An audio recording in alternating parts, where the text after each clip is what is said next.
KBS 1라디오 뉴스레터 K. 안녕하세요. 뉴스레터 K 진행하는 전종철입니다. 오늘 조계사에서 열린 부처님 오신 날 봉축 법요식 행사에 21대 대선 후보들이 처음으로 한자리에 모였습니다. 이 자리에서 한덕수 후보는 김문수 후보에게 오늘 중 편한 시간, 편한 장소에서 만나자고 제안했지만 김 후보는 네 정도로만 답한 것으로 알려졌습니다. 이후 김 후보 측에선 정식 만남 제안이 아니었다고 반박하면서 단일화 협상이 녹록치 않을 것임을 예고했습니다. 국민의힘은 오늘 저녁 의원총회를 열고 단일화 논의를 본격적으로 진행한다는 계획입니다. 민주당 윤호중 총괄선거대책위원장은 선거운동이 시작되는 5월 12일 이전까지 공판기일을 모두 대선 이후로 변경해달라고 요청했습니다. 민주당은 앞서 어제 의원총회에서 조희대 대법원장에 대한 탄핵소추 시도는 일단 보류했지만 사법부를 원색적으로 비난하면서 이재명 대표 재판 대응에 총력을 기울이고 있습니다. 정치 토크 코너에서 29일 앞으로 다가온 대선 전국 자세히 분석합니다. 2부에선 청년 취업 실태 자세히 짚어보겠습니다. 오늘은 5월 5일 어린이날입니다. 유엔 통계에 따르면 한국은 인구 4천만 명을 넘는 나라 가운데 어린이 비율이 가장 낮은 것으로 집계됐습니다. 뉴스레터 브리핑 코너에서 꼼꼼히 살펴보겠습니다. 뉴스레터 K 지금부터 시작합니다.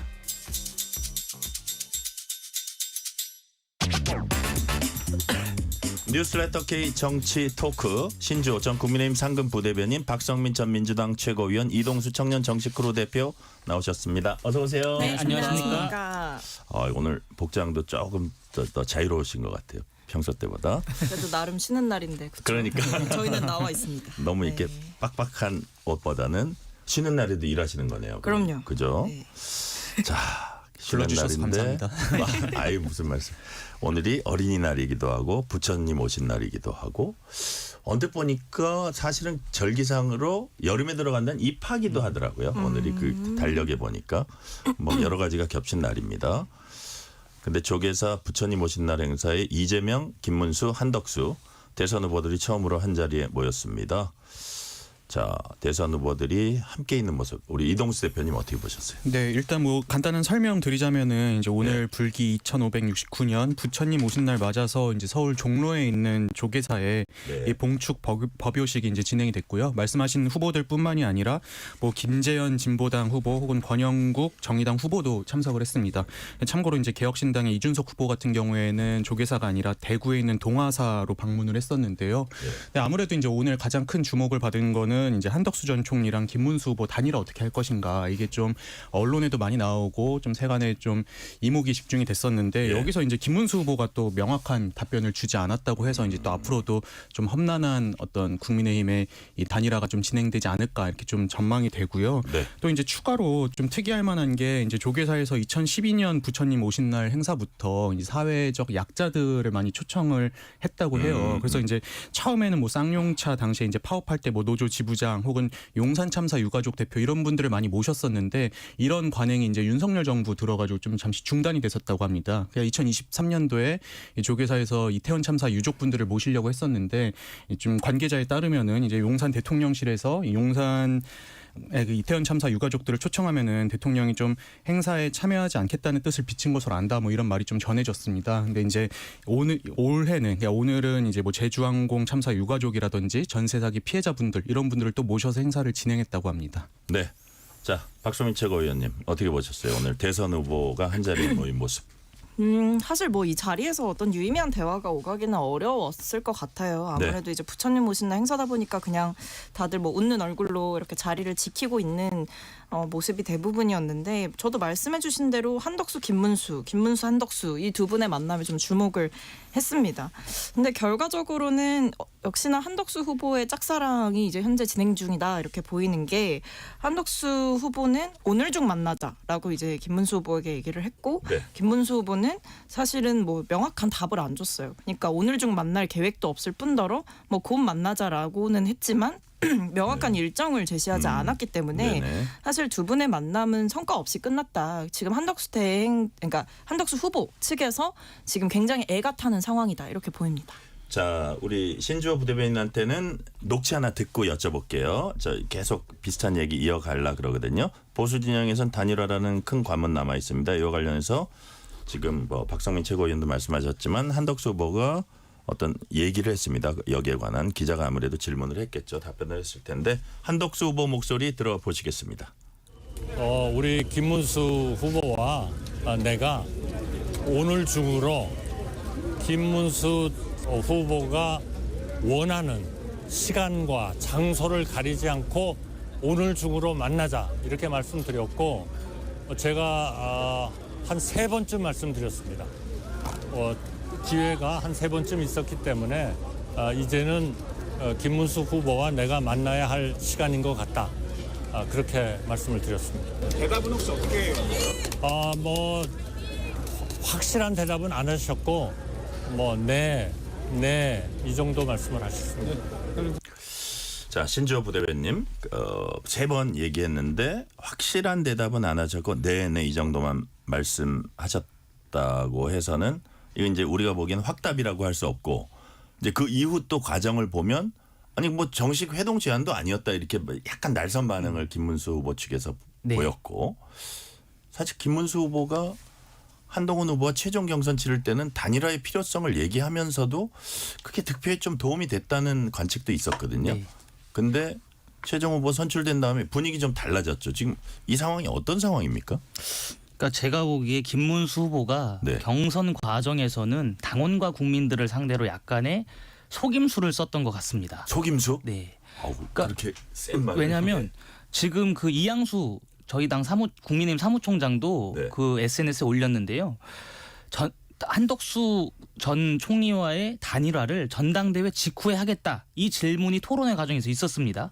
근데 김문수 당시 후보는 동그라미를 했고 한동훈 후보는 이 세모 표시를 했습니다. 옆으로 이거를 이렇게 기울었죠. 네, 이도저도 아닌 말씀을 하셨는데 그 말씀대로라고 하면은 김문수 후보는 사실 토요일 날 후보 선출 직후부터 단일화 협의에 들어갔어야 됩니다.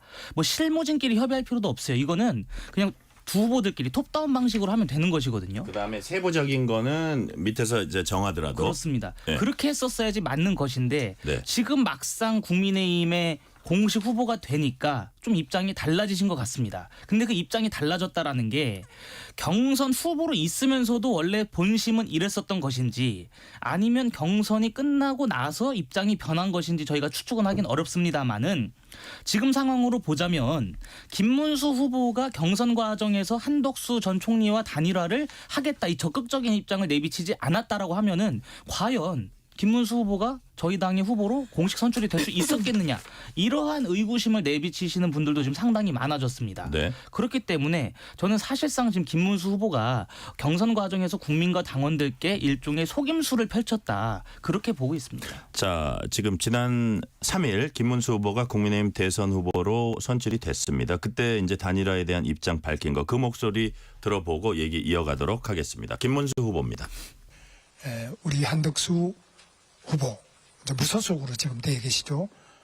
이분들이 다 우리 당에 입당했으면 제일 좋았는데 그렇지 않기 때문에 이제 복잡한 여러 문제가 있을 겁니다. 이런 문제를 충분하게 대화를 통해서 잘 협력하고 기타 뭐 다른 모든 어떤 부분이든지 간에 이재명 후보가 대통령이 되어서는 바람직하지 않다고 생각하는 많은 분들과 손을 잡고 같이 일해 나가도록 그렇게 하겠습니다.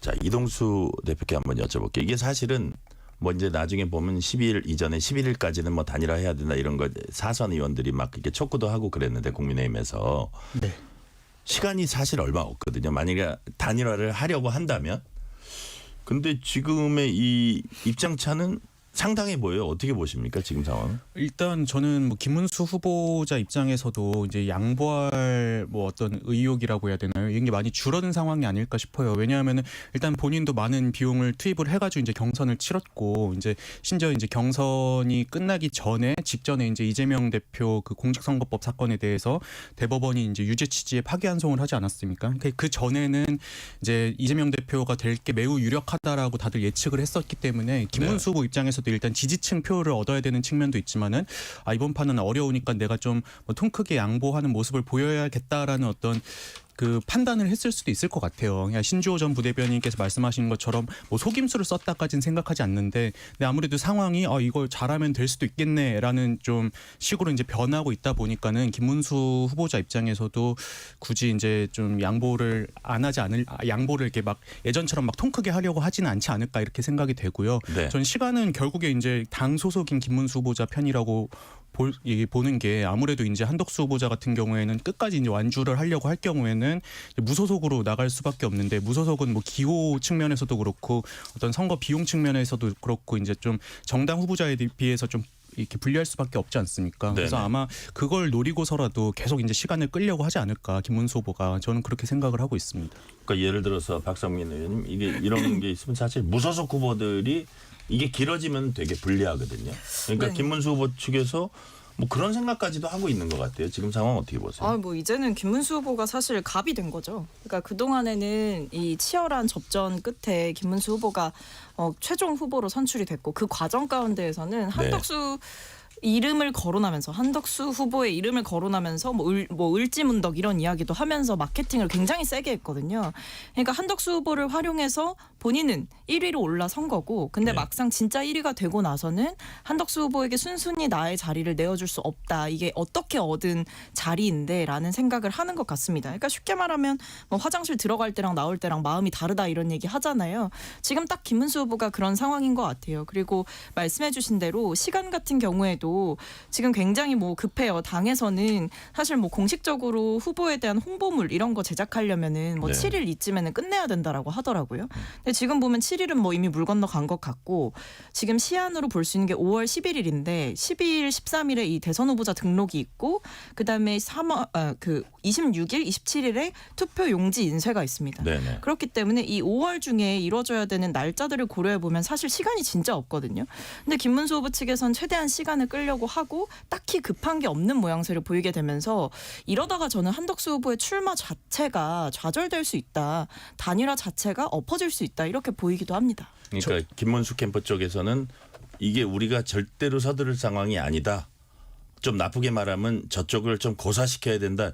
이런 의견도 나오지 않을까 싶은, 이게 겉모양새로 보면 그렇거든요. 이동수 대표님 어떤 말씀? 네, 저도 뭐 버티면은 유리한 건 김문수 후보자 측일 수밖에 없다라고 생각을 하고요. 일단 당장 당무 우선권 자체를 이제 대선 후보자가 쥐게 되지 않습니까? 그래서 이제 김문수 후보자는 이 한덕수 후보자가 아까 이제 오디오에서 들었던 것처럼 오늘 이제 조계사에서 뭐 3번이나 이제 말씀을 하셨다는 거잖아요. 오늘 만나자고. 그만큼 급한 상황이다라는 걸 알고 있기 때문에 네. 김문수 후보 측에서는 계속 버티려고 할 것 같아요. 근데 저는 이게 애초에 이제 처음에 이제 한덕수 차출론이 제기가 됐을 때 이걸 설계한 분들이 누군지는 모르겠지만은 설계 자체를 잘못했다고 생각을 합니다. 그러니까 뭐 이 어떤 탄핵된 정권의 국무총리가 나오는 게 뭐 정당하느냐 뭐 이걸 떠나서, 만약에 진짜 한덕수 전 총리가 이제 출마를 하시려고 할 거라면은 저는 이제 국민의힘 경선에 처음부터 참여해서 이기고 이제 후보가 되는 게 도의에 맞다고 생각을 하거든요. 근데 마치 이제 나중에 차출해서 뭐 부전승하고 이제 올라가서 기다리고 있는 것 같은 모양새가 돼버렸기 때문에, 이거는 이제 경선을 다 치른 후보자 입장에서도, 그리고 그분들을 뽑은 당원들 입장에서도 불만이 나올 수밖에 없는 구조가 아닌가. 전 그 부분에서 좀 실수했다고 보고 있습니다. 예, 자 이제 지금까지 이렇게 된 배경이나 이렇게 덜그덕거리는 배경에 대해서 이동수 대표님이 얘기해 주셨는데, 신조 부대변인님, 네. 여하튼 보수 진영 입장이나 그 의원들이나 당원들 입장에서는 누가 나가든 이겨야 된다. 이게 사실 우선일 겁니다. 네. 이쪽이 뭐 무소속으로 나왔으니까 왜 부전승으로 올라왔냐, 이거를 지금 따질 때는 아니라고 아마 생각을 할 거예요. 과연 누가 더 경쟁력이 있느냐. 그러니까 단일화 얘기가 처음부터 나온 건데, 자 그렇다면 지금 보니까 이런 어떤 그 흐름들이 있어요. 그 장동혁 의원 네. 처음에 사무총장에 내정됐고, 그다음에 단일화 추진본부장에도 내정됐는데 네. 둘 다 고사했어요. 이건 뭘 의미합니까? 어떻게 된 겁니까? 그러니까 김문수 후보의 지금 행보에 대해서 일종의 불만을 표시한 거죠. 아, 그런 건가요? 네, 그리고 그 의원들이 모여 있는 그 단체 대화방에서도 김문수 후보가 이대로 가면 안 된다라는 그 의견이 빗발치자 장동혁 의원이 의총을 열어달라 하고 싶은 말이 있다 이렇게 답변을 보냈다고 합니다. 예, 예. 그래서 오늘 이제 저녁에 국민의힘의 의원총회가 열릴 텐데요. 거기서 이제 이런 이야기들이 아마 세부적으로 좀 오갈 것 같습니다. 아니 그러니까 예를 들어 사무총장 네. 이거는 대선 후보를 돕는 사무총장일 거 아니에요, 그죠? 아닙니다. 저 아니에요? 당무 우선권을 그 대선 후보가 쥐게 되면은 사무총장 같은 경우는 이제 임명직이기 때문에 예. 임명을 할 수가 있습니다. 국민의힘의 사무총장이 되는 겁니다. 국민의힘의 사무총장. 예. 예를 들어서 단일화 추진본부장 이거는 누가 시킨 거예요? 지금 그건 당 이제- 지도부가? 아니 그건 이제 후보 측에서 한 것이죠. 후보 측에서 한 것이고. 후보 측에서 한 거를 장동혁 의원이 다 거부한 거네요. 네, 그러니까 후보 측과 당 측에서 이제 조율을 해가지고 단일화 그 본부가 나온 거를 거부한 것이고 그 전에 그러면 사무총장도 거부한 김문수 겁니다. 후보 측에 약간 좀 뭐라 그럴까 미온적인 저 협상 태도에 대한 불만이다 이렇게 봐야 제가 되나요? 보기로는 그렇게 읽힙니다. 아 예. 그런 거예요. 그렇군요. 그래서 이게 지금 오늘 의원총회가 열리면 네. 좀 뜨겁겠네요. 이게 저 공방이. 근데 제가 보기에 네. 오늘 의원총회에서는 김문수 후보를 옹호하는 분들은 없을 것 같습니다. 그래요? 예. 아마 오늘 의원총회 결과에 따라서 일종의 결의문 형식의 그 입장문이 나올 것 뭐 같아요. 예를 들어서 단일화 협상 빨리 서둘러라 이런 촉구? 그렇습니다. 단일화 협상을 최대한 빨리 서둘러 가지고 네. 이번 주 내로 마무리를 지은 다음에 네. 국민의힘의 2번 기호를 달고 나갈 수 있는 후보를 한 분으로 정해달라. 이거를 아마 촉구하는 형식의 결의문이 채택이 될 것이고 의원총회에서 김문수 후보를 옹호하거나 김문수 후보 입장에 설 의원들은 저는 없다고 봅니다. 자 이런 상황에서 김문수 후보 측에서 오늘 입장문을 냈습니다. 김문수 후보 이름으로 나왔는데 뭐라 그랬냐면 대통령 후보가 단일화를 위해서 행사하는 당무 우선권을 방해해서는 안 된다. 필요하다면 조치를 하겠다 이렇게 얘기를 했습니다. 막 예를 들어서 지금까지 뭐 비상대책위원장 원내대표 혹은 뭐 사선 의원들 막 이렇게 그 단일화 빨리 서두르라고 촉구하니까 거기에 대한 경고라고 봐야 되나요? 박성민 위원 최고위원님. 네, 그렇죠. 그리고 지금 이제 김문수 후보 측에서 낸 입장을 보면요. 네. 이 당원 당규를 이야기를 하면서 그러니까 국민의힘 당원 제74조에 네. 대통령 후보자는 선출된 날로부터 대통령 선거일까지 뭐 선거 업무의 추진을 위해서 필요한 범위 내에서 당무 전반에 관한 모든 권한을 우선하여 가진다. 이게 이제 당원에 있는 거예요. 네. 그러니까 이제 김문수 후보 측에서 계속해서 사무총장을 임명을 요청을 했는데 지도부가 이행을 안 했다. 그러니까 쉽게 말하면 장동혁 사무총장한테 본인이 이제 임명을 하려고 했는데 사무총장을 이것을 중간에서 당 지도부가 막았다. 이렇게 보고 있는 거고 뭐 실제로 기사도 그렇게 나오고 있습니다. 뭐 그런 이야기도 있고 당 지도부가 사실상 당무 우선권을 지닌 후보를 무시하고 있기 때문에 일종의 기강 잡기가 시작됐다라고 본래 보이고요. 우리가 그 이전의 관례에 따르면 최종 대선 후보가 선출되면 사실 그 앞으로 헤쳐모여하게 쫙 저기 일사불란하게 헤쳐모여 하잖아요. 그렇죠. 근데 지금은 동상이몽 상태인 거죠. 그리고 그러니까, 네. 지금이 뭐 단일화를 좀 가정한 지금 상태였기 때문에 약간 엉거주춤한 그런 상태라고 그러니까 보시는 쉽게 거예요. 말씀드리면 당 지도부는 김문수 후보도 우리와 네. 생각이 똑같구나라는 확신이 있었고 믿음이 있었는데 그 신뢰를 김문수 후보가 사실은 최종 후보가 되자마자 저버리고 있는 상황인 거죠. 그러니까 지금 국민의힘 내부에서 그러니까 부글부글 하는 거고 네. 의원총회에서도 약간 험한 말이 나올 수 있다 이런 분위기가 감지가 되는 거고요. 쉽게 말하면 지금 내부에서 뭐 사기꾼 아니냐 이런 비판까지도 있다고 하니 그러니까 김문수 후보 캠프와의 이 동상이몽의 그 간극이 굉장해 보인다라는 거고 네. 그리고 이 캠프에 대해서도 캠프 측에서 내고 있는 입장만 봐도 사실 이 단일화에 대해서 지금 빠르게 국민의힘 지도부는 한덕수, 김문수 둘만 이제 단일화하면 된다 이렇게 주장을 하는 거고 속도전이다 시간이 없다 이렇게 얘기를 하고 있는 반면에 김문수 후보 측에서는 뭐 이준석 후보라든지 뭐 이낙연 전 총리라든지 이런 분들 다 언급을 하고 있단 말이에요. 그러니까 사실상 이 단일화에 임하는 온도차라든지 생각하는 시간의 마지노선 자체가 너무 다르기 때문에 이건 결국에는 단일화라는 밥상을 업겠다는 거 아니냐. 그리고 김문수 후보가 본인이 갖게 된 이 절대 반지를 절대 놓지 않겠다라는 의지가 있는 것 아니냐 이런 생각이 드는 거죠. 그 신조 부대변인 네. 5월 11일까지 만약에 단일화가 돼야 누가 되든 국민의힘이라는 간판 아래서 해서 예를 들어서 뭐 그 앞서가는 이재명 후보 한번 붙어볼 수 있다 이런 생각을 국민의힘 사람들이 많이 하고 있는데 네. 이준석 후보까지 얘기하면 안 하겠다는 거하고 거의 비슷하다고 해석이 될 수 있을 것 같아요. 핑계를 저는 이런 식으로 되면 안 된다고 생각합니다. 이준석 후보는 이 보수 대연합이라고 하는 그 단일화 빅텐트에 들어오겠다고 한 적이 없어요.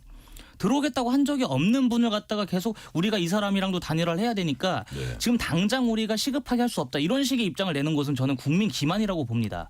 일단 한덕수 전 총리가 단일화에 굉장히 적극적인 모습을 보이고 계시고 네. 또 김문수 후보도 경선 과정에서 그런 입장을 누차 밝혔다면 한덕수, 김문수 두 분의 단일화 먼저 시행을 해야죠. 근데 지금 그것이 안 되는 이유는 사실 11일까지를 데드라인으로 정해놓으면 그것도 지금 만만치 않은데 11일까지는 제가 볼 때 이렇게 가면 불가능합니다. 왜냐하면 오늘 5일인데 이거 5일이 일단 다 지나갔고 그 여론조사 하는데 한 이틀 정도가 소요가 되거든요. 예, 예. 그럼 이틀을 이렇게 잡아먹는다고 치면 그냥 여론조사 할 수 없을 겁니다. 적어도 토론회라도 한번 해야지 명분이 생기는 거 아니겠습니까? 국민들한테 어떤 입장을 보여야지. 그리고 또 여론조사 방식 갖고 만약에 싸우기 시작하면 예. 그 시간 또 걸릴 수도 있어요. 그렇습니다. 그래서 제가 볼 때 11일까지 하는 것은 물리적으로 상당히 불가능해졌다고 봅니다. 아마 그래요? 11일까지는 어려울 거예요. 근데 11일까지 어렵다면 본래 생각했던 단일화 그 그림이 조금 얼그러지는 건데 이동수 대표님 어떻게 전망하세요? 그러니까요. 이제 아까 신주호 전 부대변인께서 말씀하신 것처럼 진짜 단일화 생각이 있었다면은 이제 경선 끝난 직후에 바로 진행을 했어야 그래도 12일 전에 될까 말까였다고 저는 생각을 하거든요. 근데 이제 몇몇 뭐 인터뷰 그 언론에서 나온 발언들을 종합해 보면 한 20 며칠까지 지금 보고 있다는 거잖아요. 근데 전 그 자체가 일단 단일화의 생각이 없다는 뜻 아닌가 이렇게 생각이 되는데 다만 이제 전 김문수 후보자가 뭐 이 당내 의원들 내부적인 압박 뿐만이 아니라 외부에서도 그냥 당원들이라든지 지지자들로부터는 이제 큰 좀 단일화 요구를 받을 거라고 생각이 되는 게 애초에 이제 당원분들이나 지지자분들이 김문수 후보를 지지한 이유가 물론 김문수 후보자 개인에 대한 어떤 인간적인 매력 뭐 이거 때문에 뽑은 분도 있고 탄핵을 반대했던 것 때문에 뽑은 점도 있겠지만 또 큰 전제 조건 중에 하나가 이 단일화 빨리 해서 우리가 민주당과 지금 제대로 싸워야 된다 이거 아니었습니까? 근데 지금 정작 민주당에서 굉장히 큰 위기가 닥친 상황에서 빨리 단일화해가지고 공격을 해도 모자랄 마당에 지금 이 문제 가지고 지금 안에서 치고받고 싸우고 있으니 이거에 대한 저는 당원들이나 지지자들의 불만도 점점 더 커지지 않을까 이렇게 좀 전망이 됩니다.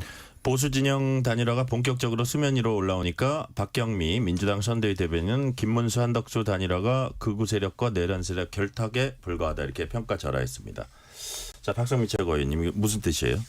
그러니까 지금 보면 결국에 한덕수 후보 같은 경우에도 민주당이 계속해서 뭐 내란 공범이다, 내란 방조범이다 이렇게 이야기를 해왔고 지금 김문수 후보 같은 경우에도 어떤 정광훈 목사와의 관계 이런 게 좀 논란이 됐었잖아요. 그러니까 이른바 아스팔트 보수에 너무 지나치게 밀착을 했고 그런 행보들이 적절치 않았다라는 비판을 받았는데 이 두 사람의 단일화 논의라는 것이 어떤 국민들에게 감동을 줄 수도 없는 일이고 명분도 사실상 부족한 일이고 두 후보자 다 자질이 부족한 상황 속에서 이렇게 단일화 논의가 진행되는 것 자체가 민주당이 봤을 때는 비판할 수밖에 없는 대목들이 곳곳에 있다라는 말을 드리는 거죠. 네, 아까 이제 이준석 후보 얘기하셨는데 보수 진영 단일화 얘기하면서 꼭 빠지지 않는 게 이준석 후보고 그다음 뭐 빅텐트 얘기에서도 빠지지 않는데 본인은 지금 어떤 입장인지 일단 이준석 후보 얘기 직접 들어보시겠습니다. 사실 단일화는 국민들에게 큰 감동을 주기도 어려울 것이고 그저 반 이재명이란 기치하에서 제한적인 의미만을 가지는 것 같습니다. 그래서 저는 이번에 제가 국민들께 예고한 대로 선명한 별도의 노선으로 선거에 임하고 있습니다. 그리고 결국 이제 보수냐 진보냐보다 과거냐 미래냐 정상이냐 비정상이냐로 선거 구도가 재편된다 이렇게 생각합니다. 그래서 흔들림 없이 나가겠습니다. 자, 이동수 대표님. 네. 이제 이준석 후보 얘기 이렇게 우리가 쭉 들어왔고 여기서도 지금 얘기를 했는데 뭐 연일 자신은 빅텐트 들어가지 않는다. 이제 새로운 이게 얘기의 그 행간을 읽어보면 새로운 패러다임이 펼쳐지는데 진보냐 보수냐 이거보다는 과거냐 미래냐 정상이냐 비정상이냐 이게 선거구도도 재편되고 이 세상의 패러다임도 바뀌고 있는데 자기가 어떤 구시대적인 정치공학적 구도의 한쪽에 내가 왜 들어가냐 뭐 이런 뜻으로 이해가 되거든요. 그렇다면 이동수 대표님이 보시기에 그 이준석 후보의 단일화 합류 가능성 어느 정도로 보세요? 저는 매우 낮다고 보는 게요. 매우 낮다? 일단 그 권영세 국민의힘 비대위원장 같은 경우에 이 단일화나 이런 빅텐트를 이야기를 하시면서 과거에 이제 이준석 국민의힘 대표 시절에 이제 좀 징계해가지고 내쫓은 데 있어서 이제 사과할 용의가 있다 뭐 이런 말씀을 그런 하셨잖아요. 얘기도 했죠. 예. 근데 다만 이게 말뿐인 거지 실제로 이제 뭐 국민의힘 구성원들이 진짜 진정성 있는 사과를 보여주지는 아직 않았잖아요.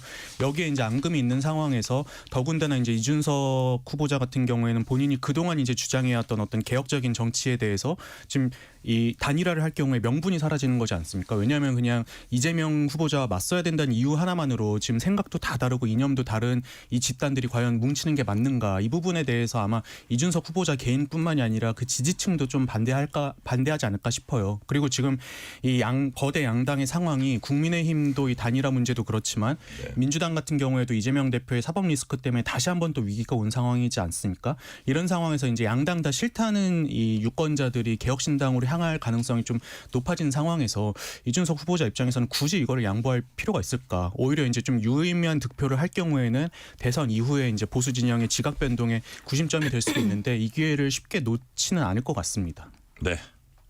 자, 그런데 오늘 나온 리얼미터 여론조사 보면 이준석 후보가 이재명, 김문수 후보와 3자 대결을 하든 아니면 이재명, 한덕수 후보와 3자 대결을 하든 5% 이상 지지, 뭐 7%대도 나오고 이렇게 나오고 있습니다. 리얼미터가 에너지경제신문 의뢰로 지난달 30일부터 이달 2일 전국 만 18세 이상 유권자 1,509명 대상으로 차기 대선 주자 선호도 조사한 결과입니다. 이번 조사 무선 자동응답 방식으로 진행됐고 응답률 6.4%. 자세한 내용 중앙선거 여론조사 심의 홈페이지에 참조하시면 됩니다. 여기 보면은 이재명, 김문수, 이준석 3자 구도로 했을 때 46.6, 27.8, 7.5. 이재명, 한덕수, 이준석 구도로 했을 때 이재명 46.5, 한덕수 34.3, 이준석 5.9. 뭐 이렇게 나오는 걸로 어쨌든 리얼미터 조사에선 나오는데, 자, 박성미 최고위원, 이게 좀 의미 있는 숫자 아니에요?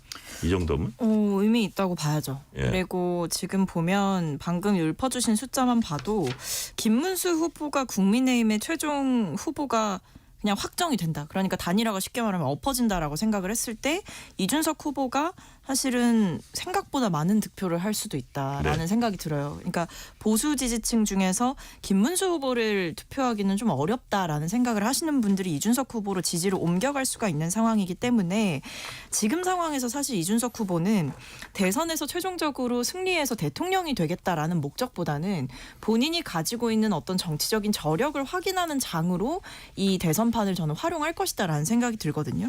그래서 지금 상황에서 이준석 후보는 사실 이 국민의힘과의 뭐 단일화라든지 뭐 이른바 보수 진영을 중심으로 한 빅텐트에 들어가는 순간 이준석 후보는 사실 본인에게 남는 게 없다라는 생각을 할 겁니다. 오히려 뭐 빅텐트가 쳐져도 그냥 거기서 본인이 완주를 하고 어차피 이준석 후보도 판단을 했을 거예요. 저 빅텐트는 성공하기가 어렵다. 그러니까 빅텐트가 아니라 빈텐트일 것이기 때문에 결국 독자적으로 본인의 생존을 지금 꾀하고 있는 상황이고 그것이 오히려 멀리 봤을 때 더 의미 있는 여정이다. 이런 생각을 하는 것 같습니다. 쉽게 말하면 본인에게 남는 장사를 하고 있는 상황인 거죠. 자, 신주호 부대변인, 이제 여러 가지 상황으로 본인이 원하는 정치적 상황, 지금의 상황 여러 가지 고려했을 때 이준석 후보가 들어올 가능성이 이제 희박해 보이고 낮아 보이는데 정치는 또 생물이잖아요. 그러니까 여하튼 뭐 어쨌든 다른 보수 진영의 주요 후보, 예를 들어서 뭐 김문수라든지 한덕수라든지 뭐 이게 영 불가능하다 이렇게 보긴 힘든데 마지막 가능성은 남아 있다고 보세요. 뭐 여전히 현실적으로는 어렵다고 보세요. 제가 보기에는 이재명 후보가 그 대법원에서 파기환송이 됨으로써 그 가능성은 제로가 됐다고 생각합니다. 아, 그래요? 이재명 후보, 그러니까 민주당이 지금 이재명 후보가 대법원에서 선고가 난 다음에 보여주는 그런 여러 행태들에 굉장히 진료하시는 국민들도 있고요. 그다음에 국민의힘에서 김문수 후보를 선출하고 이 단일화 과정이 진행되면서 또 피로감을 느끼실 것이거든요. 그러한 양당의 다 비판적인 국민과 유권자들이 이준석 후보에게 흐를 가능성이 농후해졌기 때문에 이준석 후보는 굳이 지금 상황에서 단일화에 열심히 나설 필요가 없죠. 왜냐하면 이준석 후보는 대통령이 되려고 이번에 나온 게 아니기 때문에 향후의 정치 본인은 섭섭해하는 거 아니에요? 이 얘기 들으면 대통령 되려고 나왔는데 본인은 되려고 지금 나간다고 아니요, 얘기하는데요. 뭐. 제가 볼 때 속마음은 안 그러실 겁니다. 예. 진짜요? 예. 그러니까 대통령이 되는 것보다 박성민 최고위 말씀하신 것처럼 이준석이라는 그 정치적 브랜드의 가치를 확인하려고 이번에 나온 것이기 때문에 저는 이번에마저 만약에 후퇴하거나 물러난다면 향후에 정치적으로 상당한 타격을 입을 것이라고 봅니다. 그래서 이준석 후보는 단일화에 안 할 겁니다 아마. 자, 만약에 그렇게 되면 이동수 대표님 이게 이제 보수 진영이 좀 불리한 요소로 작용할 수 있는데 또 혹자는 이렇게 얘기해요. 이준석 후보가 꼭 국민의힘 표만 깎아먹은 건 아니다. 뭐 이런 얘기도 하는데 네. 그런 부분은 뭐 무슨 얘기예요? 그 아무래도 이제 지금 민주당이 이재명 대표 그 대법원 판결 이후에 또 굉장히 강경한 이 태도로 지금 바뀌고 있고 그러다 보니까 또 진보 지지층 일부에서도 이제 불만이 나올 수도 있다고 저는 보거든요. 그 표까지도 아마 흡수할 수 있을 거고 지난번 총선이 사실은 그래가지고 이준석이 흡수하면 그게 국민의힘으로 가는 건 아니잖아요. 그죠? 그렇죠. 예. 그래서 이준석 후보한테 가겠죠. 그 표가 민주당 표가. 그래서 이제 저는 그 뭐 그런 것도 고려할 수 있겠는데 저는 만약에 이제 네. 이준석 후보가 본인을 중심으로 이제 단일화가 되고 그래서 이제 이재명 후보자에게 이기는 결과가 나온다 이러면은 뭐 빅텐트에 참여할 수도 있다고 봅니다. 근데 이런 빅텐트일 경우에 과연 국민의힘이 또 그거를 용인을 할까? 지금 국민의힘이 말하는 빅텐트, 이준석 함께하자라는 빅텐트는 결국에 본인들이 후보를 내고 이준석과 개혁신당이 밑으로 들어와라 이거잖아요. 네. 만약에 그 반대가 될 경우에는 저는 국민의힘이 먼저 반대를 하지 않을까 이렇게 생각을 합니다. 네, 이 시간 교통 상황 알아봅니다. 라디오 교통정보센터 이현 리포터 나와주세요. 네, 막히는 도로에 계신 분이 많으실 텐데요. 고속도로 서울 쪽의 정체가 극심합니다. 강원도에서 규경하는 길도 만만치 않습니다. 요금소 기준이고요. 강릉에서 서울까지는 4시간 30분 정도 걸리겠습니다. 양양에서 남양주 요금소까지 4시간 정도 예상됩니다. 서울 양양고속도로 보니까 전체 60km가 넘게 막히고 있습니다. 특히 가평 휴게소에서 남양주 요금소 쪽으로는 29km 구간에서 정체가 이어지고 있습니다. 영동고속도로는 진부부터 막히기 시작하는데요. 정체 구간 모두 합해 보니까요. 60km, 80km 가까이 됩니다. 이 가운데서도 강천터널 부근에서 용인 쪽이고요. 40km 구간에서 정체가 이어지고 있습니다. 서울은 올림픽대로 공항 쪽이고요. 동작대교로 지나서 사고 발생했습니다. 동호대교부터 여파를 받고 있습니다. KBS 교통정보센터였습니다.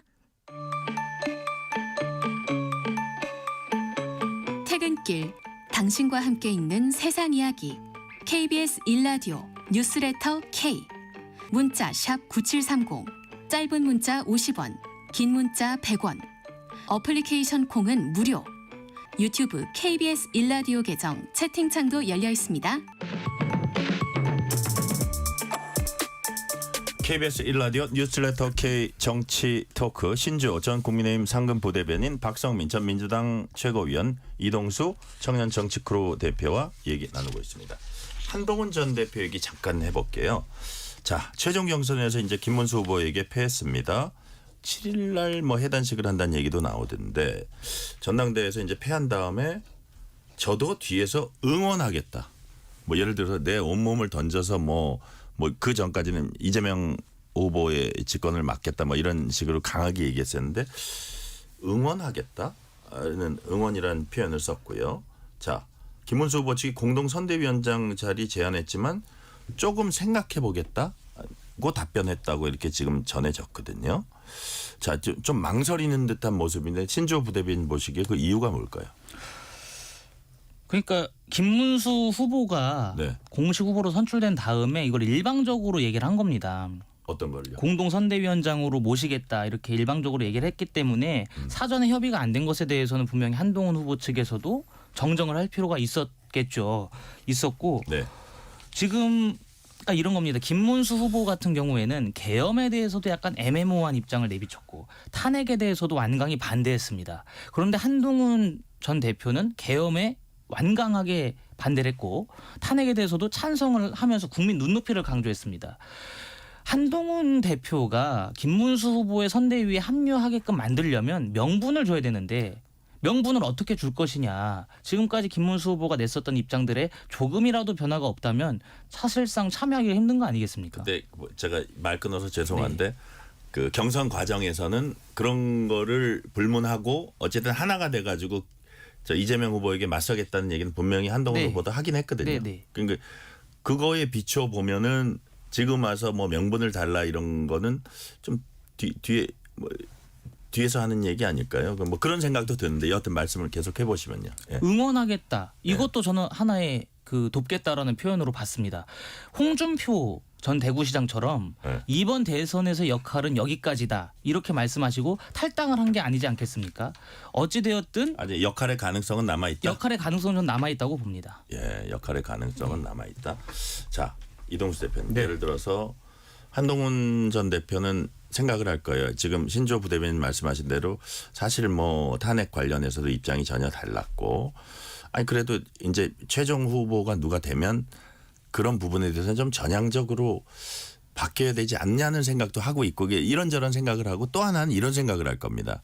본인이 어쨌든 최종 후보로 선출은 안 됐지만 생각보다 많이 이제 선전을 했어요. 최종 경선까지 갔거든요. 그래서 다시 정치 재개의 어떤 그 기틀은 마련했는데 자 여기서 내가 어느 정도 지금 도와가지고 만약에 승리에 어느 정도 기여하는 게 과연 나의 정치적 자산으로 남을까 이런 생각을 하지 않을까요? 근데 이제 한동훈 전 대표가 이제 판단했을 때 실질적으로 얻을 수 있는 게 없다라고 판단을 한 것 같습니다. 왜냐하면은 근데 지금 뭐 선거판도 굉장히 안 좋아지는 상황에서 이 단일화도 지금 불투명한 상황이잖아요. 이렇다면은 이제 본인이 공동 선대위원장으로 참여한다고 한들 이후에 얻을 수 있는 게 없고 실질적으로 그리고 한동훈 후보자 같은 경우에는 이제 전 대표 같은 경우에는 보면은 지난 경선 과정에서 뭐 계엄과 탄핵 문제에 있어서 굉장히 선명성을 강조하고 그걸 통해서 또 이후에 경선 후반으로 갈수록 굉장히 좀 기세를 좀 모으지 않았었습니까?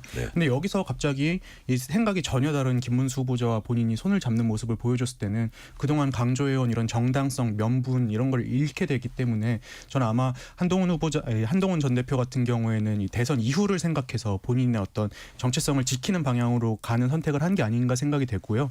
다만 이제 너무 이렇게 선을 그으면은 또 이제 당원들 입장에서 아 자기 떨어졌다고 지금 저런 식으로 이제 당을 뭐 손절하는 건가 이런 인상을 줄 수 있는데 오늘 또 오후에 보니까 한동훈 전 대표가 이제 그 소셜 미디어 통해 가지고 당원 가입을 또 독려하는 또 그런 메시지를 보였더라고요. 그래서 아마 제 생각에 김문수 후보자나 그 캠프와는 선을 그때 당과는 계속 뭔가 소통하고 교류하는 모습을 보여주려고 하지 않을까 이렇게 좀 예상이 됩니다. 네.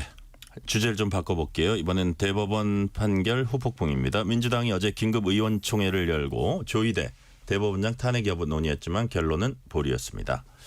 자, 박성민 최고위원님. 네. 보류한 이유가 뭘까요?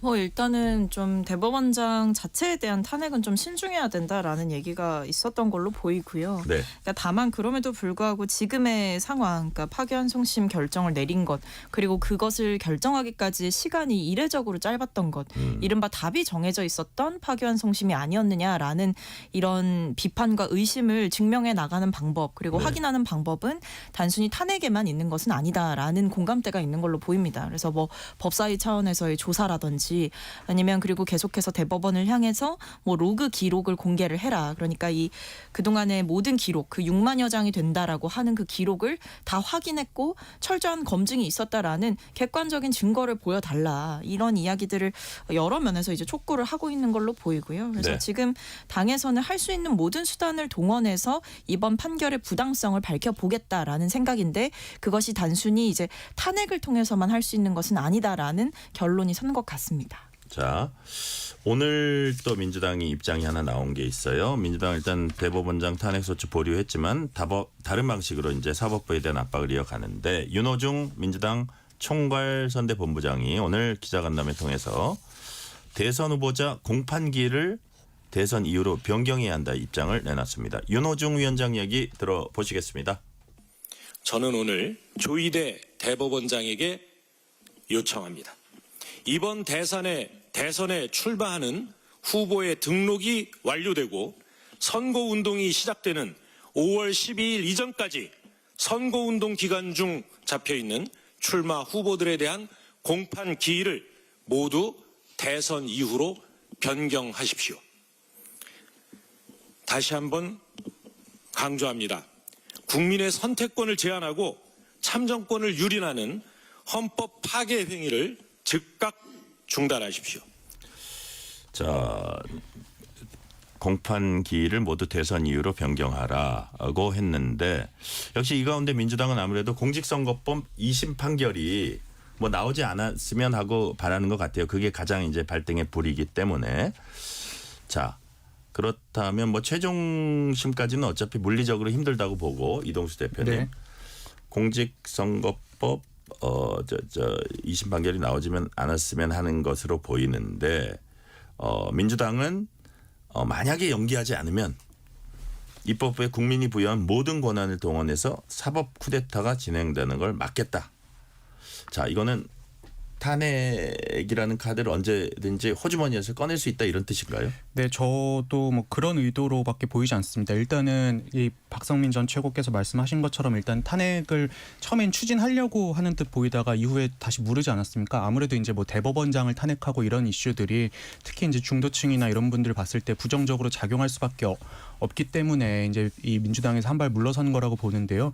다만 이제 뭐 진짜 15일 날부터 뭐 본격적으로 재판이 진행이 되고 이재명 대표에게 유죄 판결이 나올 것 같은 이 어떤 분위기가 좀 감지된다면은 네. 15일이라면 사실은 11일 날 후보 등록이 마감되기 때문에 이후에 민주당은 또 물러설 곳도 없는 거잖아요. 그러면 아마 전면전 법원이나 이런 사법부를 향한 전면전을 좀 펴게 되지 않을까 저도 그렇게 생각을 하고 있습니다. 네.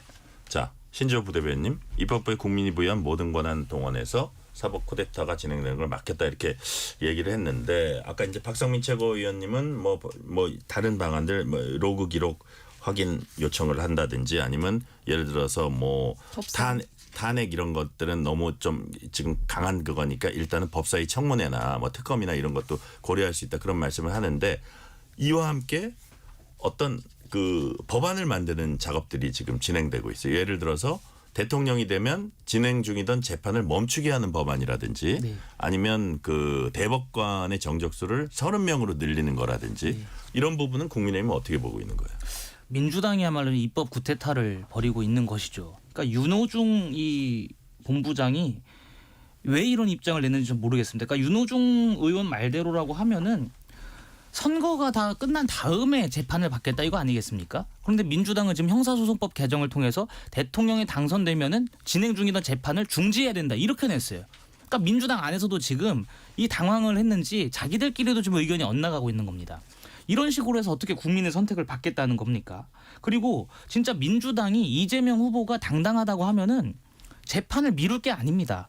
차라리 대선 전에 빨리 2심 판결을 받아가지고 이재명 후보가 대통령에 당선되어도 상관이 없다. 이러한 판결을 해달라. 빠른 재판을 촉구를 해야 되는데 이런 식으로 하는 것은 저는 본인들이 이미 그 불리한 것을 자인하고 있는 셈이 아닌가 싶고요. 그다음에 로그 기록 제출 이거는 얼마나 황당무계한 소리입니까? 대법원이 5월 1일 날 판결한다고 4월 30일 날 공지하지 않았습니다. 미리 공지했잖아요. 5월 1일 날 대법원 선고가 있다고. 그러면 그 전에 얘기를 했었어야죠, 민주당이. 아니 왜 5월 1일 날 선고하냐. 대법관들이 이거 그 재판 기록 다 읽어볼 시간이 물리적인 시간이 충분치가 않았는데 왜 5월 1일 날 선고를 하냐. 이렇게 미리 주장을 했었어야 되는데 그때까지만 하더라도 대법원에서 마치 상고 기각을 할 것처럼 보이니까 기간이 너무 짧으니까. 네, 그 얘기 한 번도 안 했단 말이죠. 그러고 나서 지금 대법원에서 파기환송을 하자마자 로고 기록 제출해야 된다. 대법관들이 어떻게 이 수많은 재판 기록을 다 읽을 수 있었겠느냐. 이런 식의 주장을 하는 것은 저는 진짜 황당한 주장을 넘어가지고 이 국민을 우롱하고 이런 식으로 대한민국의 시스템을 파괴해도 되는지 민주당이 정말 집권하면 우리가 나치식 독재를 맞이할 것 같은 두려움이 지금 앞섭니다. 자, 근데- 박성민 최고위원님, 그 지금 뭐 입법 쿠데타다 이런 주장도 하셨는데 신조 부대변인. 근데 이게 이런 법들이 전형적인 위인설법이다 이런 지적은 또 있어요. 근데 사실 그렇게 보이지는 않는 게 일단 대법관 증원 같은 경우에는 뭐 그동안 대법원의 수건 사업이기도 했어요. 그리고 뭐 대법관 증원을 민주당에서 처음 꺼낸 주장도 아니고 그동안에 계속해서 늘려야 된다라는 이야기는 있었거든요. 그리고 이 외에도 사실 법으로 그러니까 이런 거죠. 그러니까 헌법 84조 논란이 있잖아요. 그러니까 네. 저는 이것도 사실은 불필요하게 만들어낸 논란이라는 생각이 듭니다. 국민의힘에서 이재명 후보를 공격하기 위해서. 왜냐하면 헌법 84조가 결국 그 대통령의 불소추 특권에 관한 내용인데 내란죄와 외환죄를 제외하고는 재임 중에 형사상의 소추를 받지 아니한다라는 것은 결국에 이 대통령이 원활하게 직무를 수행할 수 있도록 대통령 자체를 이 사법적인 절차와 분쟁 시비로부터 떨어뜨려서 보호하는 취지의 어떤 법이거든요. 사실 그 법의 취지를 생각해 본다라고 한다면 이재명 후보가 만약에 대통령이 되면 그동안 진행되어 왔던 재판까지도 그러니까 대통령이 돼서 시작되는 재판이 아니라 그 이전에 진행 중이던 재판까지도 중지되는 게 맞다.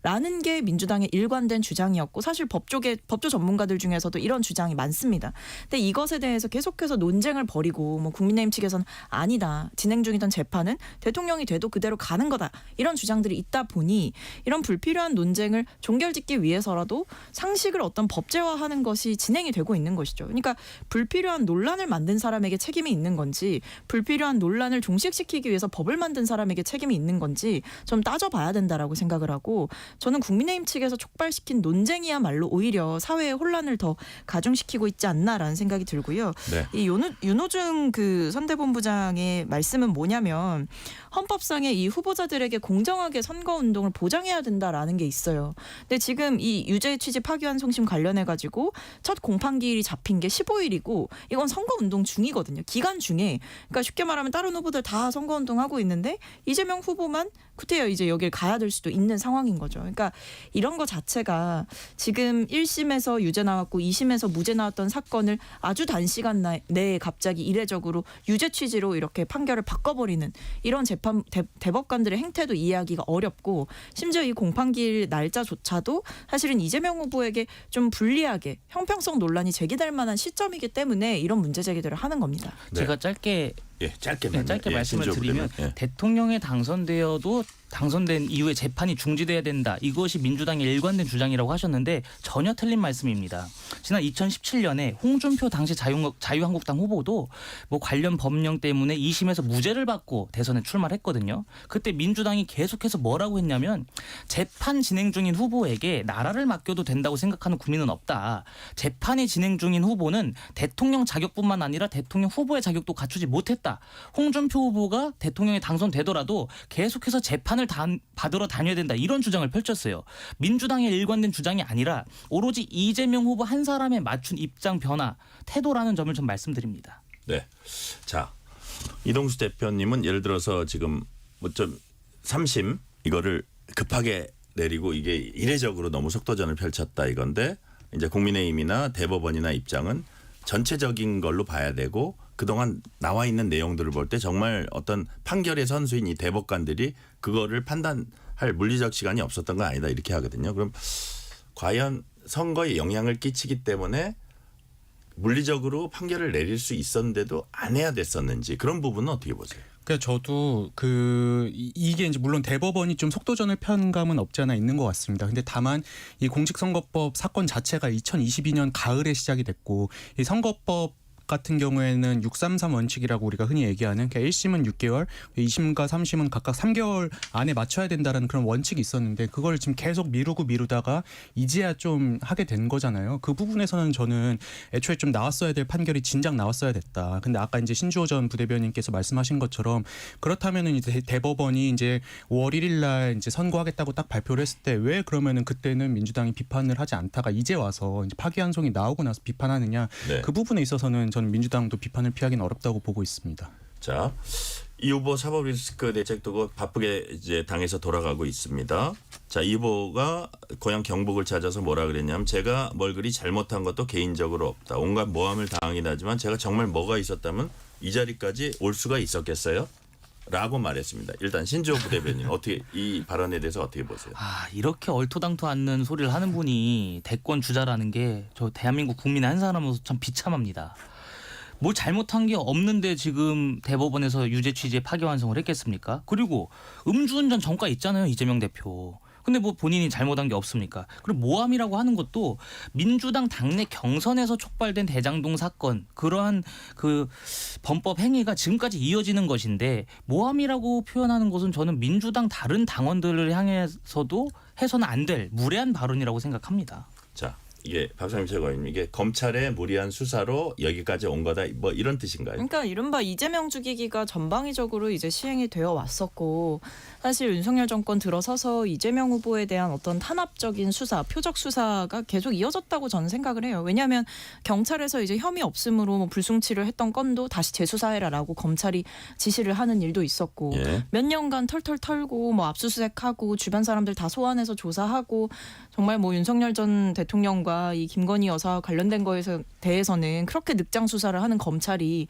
이재명 후보와 관련해서는 전방위적으로 나서고 그러니까 이런 모습들이 있었거든요. 근데 결과적으로 보면 예를 들면 이런 거예요. 뭐 대장동 의혹 관련해서도 처음에는 약간 뭐 돈을 어떻게 했다 이런 얘기가 많았어요. 이른바 뭐 비자금, 저수지 뭐 이런 게 있었거든요. 처음에 의혹이 제기됐을 때는 뭐 성남FC 후원금 가지고도 그걸로 뭐 돈을 이렇게 이재명 후보 측에서 따로 착복을 해가지고 마치 대선을 위한 비자금을 조성했다 이런 여러 의혹들을 제기했지만 결과적으로는 그 실체가 없다라고 드러나기도 했거든요. 그러니까 이런 식인 거예요. 그러니까 몇 년 동안 수사를 당하고 시간을 끌었는데 결과적으로 보면 처음에 제기됐던 의혹과는 좀 내용이 달라지는 거죠. 그러니까 의혹의 어떤 실마리들을 못 찾는 이런 양태가 반복되고 있다 보니 이재명 후보 측에서는 뭐 가짜 뉴스가 있다 이런 이야기를 할 수밖에 없는 상황이죠. 자, 이동수 대표님 죄송하지만 네. 20초만. 네. 그 저도 이제 뭐 박성민 전 최고 말씀하신 것처럼 이재명 죽이기 이게 이제 없진 않다고 생각을 합니다. 네. 그리고 뭐 음주운전이나 검사 사칭 이런 거 워낙 오래된 일이니까 이건 뺀다고 치더라도 저는 이게 본질적으로 이재명 대표의 리더십의 위기인 것 같아요. 그냥 본인의 부하 직원들 이런 논란들이 불거졌을 때 도의적인 책임이라도 졌다면은 상황이 이 지경까지는 오지 않지 않았을까 저는 그렇게 생각을 합니다. 네, 오늘 말씀은 여기까지 듣겠습니다. 박성민 전 민주당 최고위원, 신주호 전 국민의힘 상급부대변인, 이동수 청년정치크루 대표였습니다. 말씀 감사합니다. 감사합니다.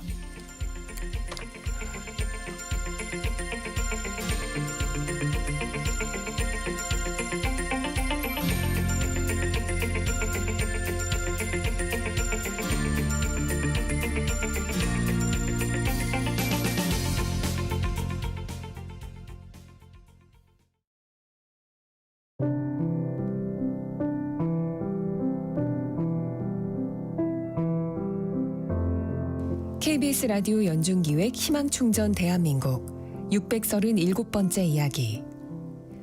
안녕하세요. 아나운서 유지원입니다. 14살 세영이는 외출이 싫습니다. 갑상선 항진증과 호르몬 대사 장애로 인해 목 주변이 늘 불룩하게 솟아있는 세영이. 자신을 향해 세균이라고 부르며 놀리고 따돌리던 친구들의 모습이 생각나 현관에 나가는 것조차 두렵기만 한데요.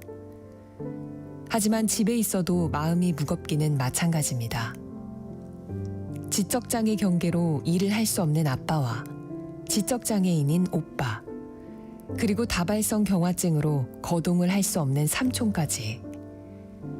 열악하고 협소한 환경 속에서 힘겹게 생활 중인 세영이 가족. 외롭고 안타까운 현실에 사춘기 소녀 세영이의 눈물은 마를 날이 없습니다. 세영이가 몸과 마음의 상처를 치유하고 밝은 세상으로 나올 수 있도록 여러분이 두 손을 꼭 잡아주세요.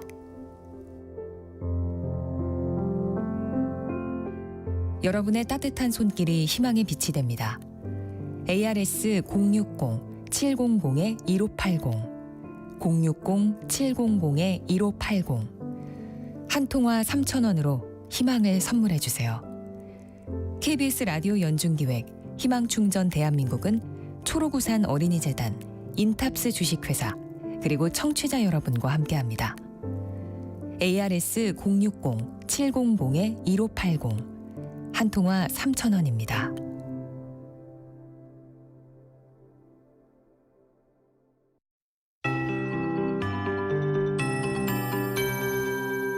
KBS 58분 날씨.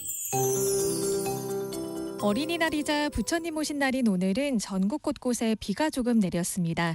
중부지방은 비가 모두 그쳤지만 남부지방과 제주도에는 시간당 1mm 정도의 약한 비가 내리는 곳이 있습니다. 내일 저녁까지 남부지방과 제주도에는 비가 오락가락 이어지겠고요. 내일 오후 한때 충청 지역에도 비가 조금 내리는 곳이 있겠습니다. 양은 대부분 5mm 정도로 적겠고요. 내일도 소강 상태를 보이는 곳이 많아서 야외 활동하기에 큰 불편함은 없겠습니다. 오늘 흐린 날씨에 서울의 낮 기온이 15도에 그치는 등 대부분 20도를 밑돈 지역이 많아서 낮 동안에도 다소 서늘했습니다. 내일도 전국이 대체로 흐리겠지만 낮 동안에는 비교적 포근하겠습니다. 한낮에 서울과 춘천 20도, 대전과 대구 19도, 전주 18도로 중부지방은 오늘보다 1도에서 7도가량 높겠고요. 남부지방은 오늘과 비슷하겠습니다. 다만 아침에는 서울과 전주 10도, 춘천 7도 등 아침과 낮의 기온차가 10도 이상 크게 벌어지겠습니다. 건강관리 잘하시기 바랍니다. 일상으로 돌아가는 수요일부터는 하늘이 다시 맑아지겠고요. 금요일에는 남부지방과 제주도에 비가 오는 곳이 있겠습니다. 당분간 기온은 평년과 비슷하거나 조금 낮겠습니다. 현재 서울의 기온은 13.1도입니다. 조하늘입니다.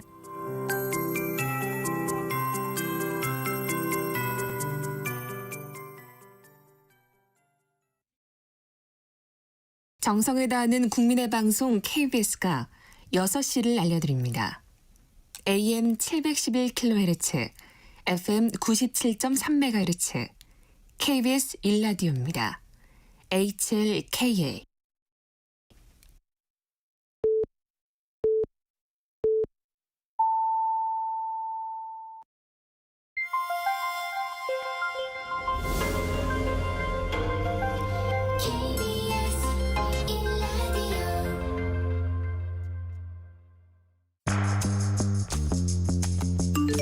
여러분은 지금 퇴근길 시사편지 한 장, KBS 1라디오 뉴스레터 K를 듣고 계십니다.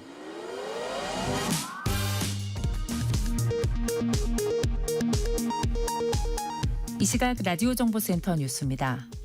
오늘 불기 2569년 부처님 오신 날을 맞아 전국 사찰에서 봉축 법요식이 봉행됐습니다. 올해 봉축표어는 세상의 평안을, 마음의 자비를입니다. 부처님 오신 날 기념 행사는 오늘 밤까지 전국 주요 사찰에서 이어집니다. 더불어민주당 이재명 대선 후보가 자신의 파기환송심 재판과 관련해 선거운동의 공평한 기회가 보장돼야 한다며 재판 연기가 필요하다는 뜻을 시사했습니다. 민주당은 대선 이후로 재판을 미뤄야 한다며 이를 거부하면 재판 진행을 막겠다고 예고했습니다. 무소속 한덕수 예비후보가 국민의힘 김문수 대선 후보에게 오늘 중 회동하자고 제안했습니다. 그러나 김문수 후보 측은 정식 제안을 받은 적이 없다고 반박하며 신경전을 벌였습니다. 국민의힘은 오늘 저녁 의원총회를 열고 단일화 문제와 당 선대위 인선 등을 논의할 예정입니다. 이주호 대통령 권한대행 부총리 겸 교육부 장관이 오늘 의대 유급 재적 시한과 관련해 각 대학은 7일까지 유급과 재적 대상을 확정해 원칙대로 처리할 것이라며 확정된 유급 또는 재적은 철회되거나 취소되지 않는다고 밝혔습니다. 저출생 여파로 지난달 14세 이하 어린이 수가 통계 공표 이래 최저치인 539만여 명으로 줄어들었습니다. 행정안전부 인구 통계에 따르면 전체 인구 대비 14세 이하 어린이 비율도 2008년 17.2%에서 올해 4월 10.5%로 줄었습니다. 지금까지 라디오 정보센터 뉴스 편유희였습니다.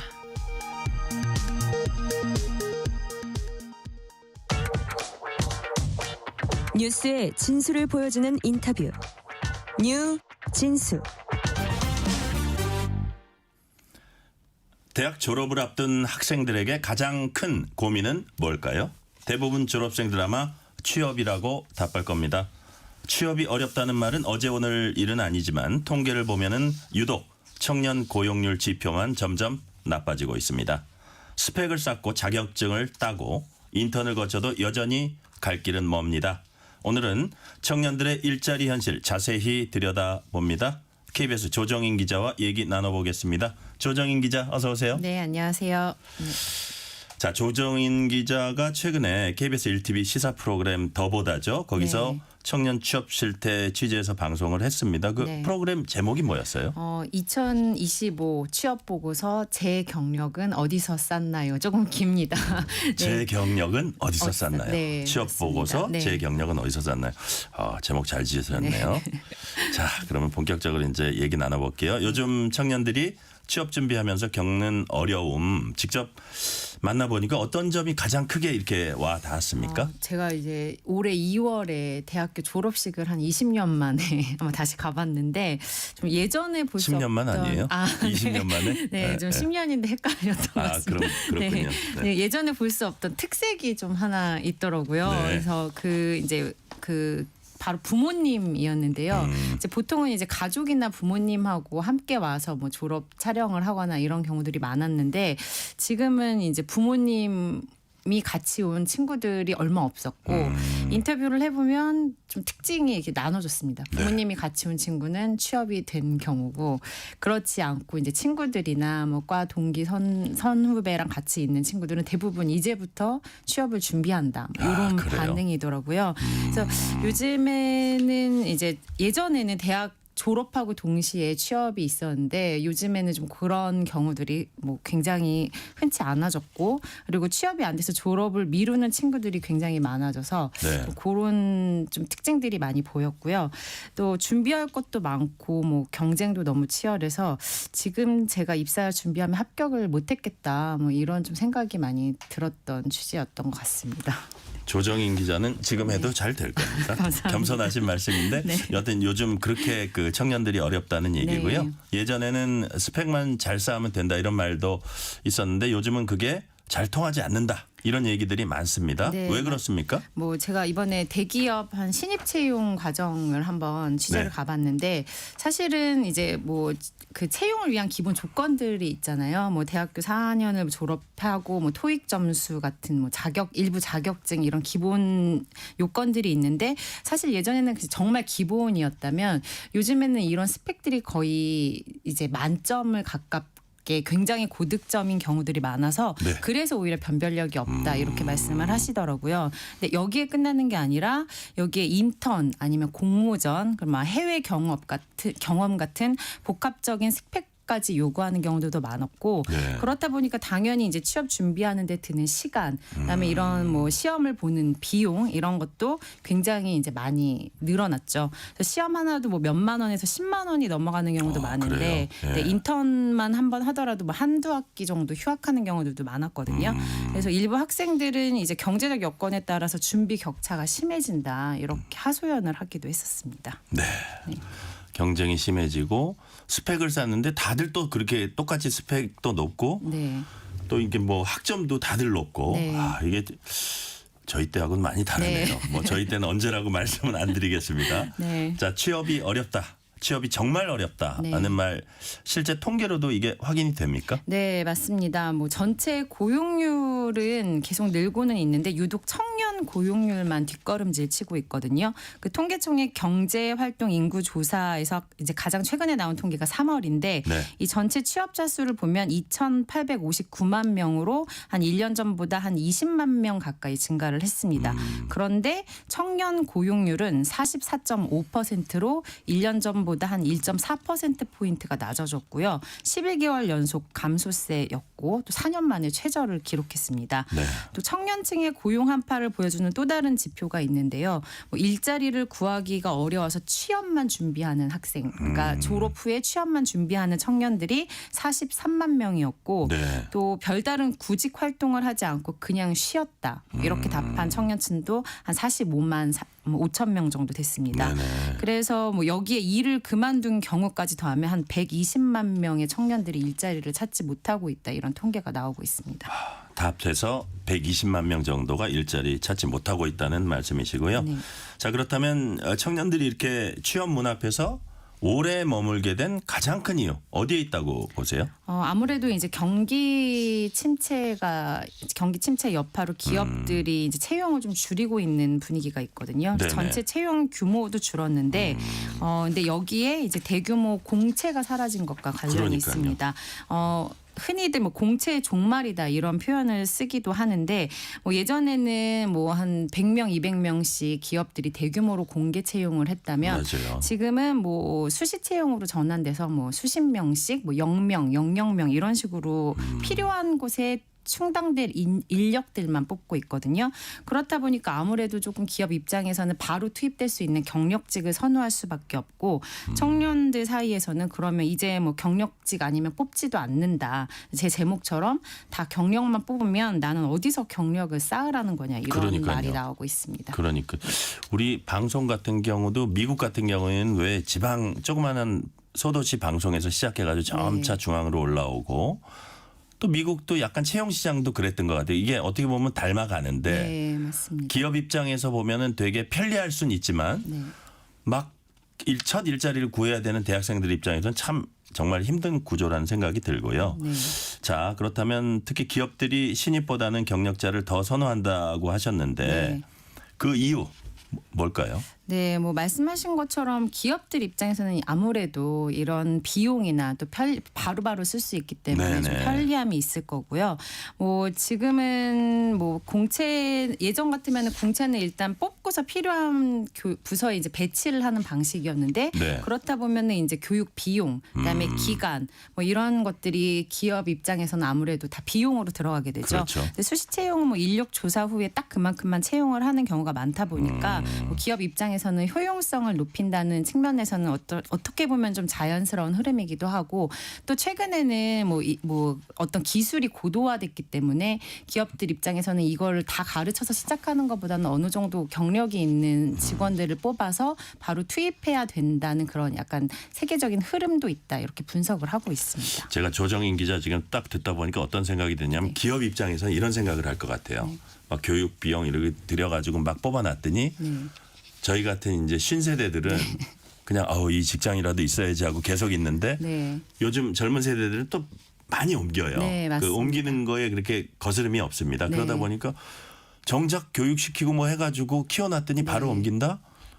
우리 서로 경력직 쓰자 뭐 이런 구조가 돼버린 것 같다는 네, 생각이 그 드네요. 말씀도 기업에서 네. 이제 좀 그런 말들도 많이 하더라고요. 네. 그러니까 가장 기업에서 가장 두려워하는 포인트가 네. 다 우리가 기껏 뽑아서 교육을 해놨더니 이제 좀 쓸만한데 다른 데로 옮기네 뭐 그러니까요. 이런 생각들도 좀 많이 하는 것 같습니다. 기업들도 네. 이제 본전 생각을 하게 네. 되고 그러다 보니까 어쨌든 사회초년생들은 점점 더 어려워지는 결국 말씀드린 대로 사회초년생들이 겪는 첫 관문이 점점 더 좁아지는 셈입니다. 실제로 얼마만큼 어려운지 이런 부분도 좀 통계가 있나요? 네, 뭐 한국경영자총협회에서 매년 네. 기업을 한 500곳 대상으로 이제 신규 채용 계획이 얼마나 있나 이거 조사를 하는데요. 네. 이게 뭐 2022년만 해도 한 72% 정도였는데 올해는 한 60% 정도로 10곳 중에 6곳만 신규 채용을 계획하고 있다 이렇게 답했고요. 한 이마저도 한 70% 정도는 경력으로 채울 거다 이렇게 전문가들이 예상을 하고 있습니다. 네. 그리고 또 신입 채용이라고 해도 사실상 경력을 요구하는 경우가 많은데 뭐 요즘에 중고 신입이다 뭐 이런 말이 많이 나오고 있거든요. 그래서 작은 기업에서 이제 몇 년 진짜 실무 경험을 쌓고 원하는 대기업으로 옮겨가는 이런 모습들도 많이 볼 수가 있습니다. 그래서 이런 분위기가 뭐 청년들에게는 뭐 기회의 단절로 이어질 수밖에 없다. 뭐 이런 지적도 나오고 있습니다. 네. 아까 조정인 기자가 말씀하실 때 요즘 뭐 그냥 4년 만에 졸업하고 이런 학생들 점점 줄어들고 있고 졸업도 늦게 하면서 그것도 역시 취업하고 관련이 있고 네. 그런 것 같은데 졸업과 동시에 바로 취업하는 경우 점점 줄어든다고 하는데 네. 실제로 어느 정도 시간이 걸립니까? 통계청 자료를 보면 네. 지난해 졸업 후 첫 취업까지 걸린 기간이 평균 11.5개월이었습니다. 근데 뭐 이게 한 1, 2년 정도가 기본이고요. 네. 뭐 취업을 하는데 3년 이상 걸렸다 이렇게 응답한 경우도 한 9.7% 정도가 나왔거든요. 오래 이것도 걸리네요, 정말로. 1년 전보다 한 1.3%포인트 늘어난 수치고요. 네. 그리고 대학에서 뭐 아무래도 뭐 휴학하고 인턴 같은 준비도 해야 되잖아요. 그렇다 보니까 대학 졸업까지도 걸린 기간이 한 4년 4개월 정도로 역시 역대 최장이었습니다. 그리고 뭐 청년들이 취업 준비를 위해서 졸업을 유예하는 사례도 늘고 있는데 뭐 지난해 졸업 유예를 선택한 학생이 한 17,000명 정도로 1년 전보다 17% 넘게 늘어났습니다.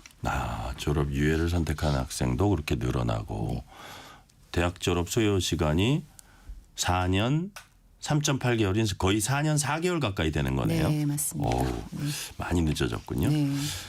자, 아까도 잠시 얘기했지만 취업이 늦어지는 게 단순히 개인의 문제라고 할 수가 없습니다. 그 채용 방식 때문이라 이제 지적이 많은데 역시 이제 기업들이 경력직을 더 선호하면서 생긴 현상이라는 얘기를 우리가 계속 했는데 네. 이에 관한 어떤 보고서나 뭐 연구 결과 그런 것도 있어요? 네, 한국은행이 최근에 이제 기업들의 경력직 선호와 청년 채용에 어떠한 연관관계가 있냐, 뭐 요거를 연구해서 보고서를 발표를 했는데요. 네. 기업들의 경력 선호로 청년들이 경력을 쌓느라 첫 일자리 진입 시기가 계속 늦춰지고 있다 이렇게 분석을 했습니다. 재미있는 건 경력직 채용이 없었다면 청년 채용률이 얼마나 올라갈까 이거를 실험을 했거든요. 네네. 그래서 경력직 채용이 증가하면 아무래도 20대는 비경력자가 많다 보니까 고용이 줄고 30대는 고용이 상대적으로 늘어날 수밖에 없는데 이 격차가 최근 한 17%포인트까지 크게 벌어졌었거든요. 네네. 그런데 만약에 이제 경력직 선호가 없다 그러면 20대 고용이 크게 늘면서 이 격차가 10%포인트 정도까지 줄 수 있다. 바꿔 말하면 20대, 30대 고용률 격차 가운데 7%포인트가 경력직 채용 확대에서 비롯됐다라고 한국은행이 추정을 하고 있습니다. 아, 이거는 한국은행이 발표한 보고서의 네. 그런 내용이죠. 한국은행이 이 취업 관련해서도 또 보고서를 냈네요. 상당히 좀 공신력 있는 보고서인데, 네. 그죠?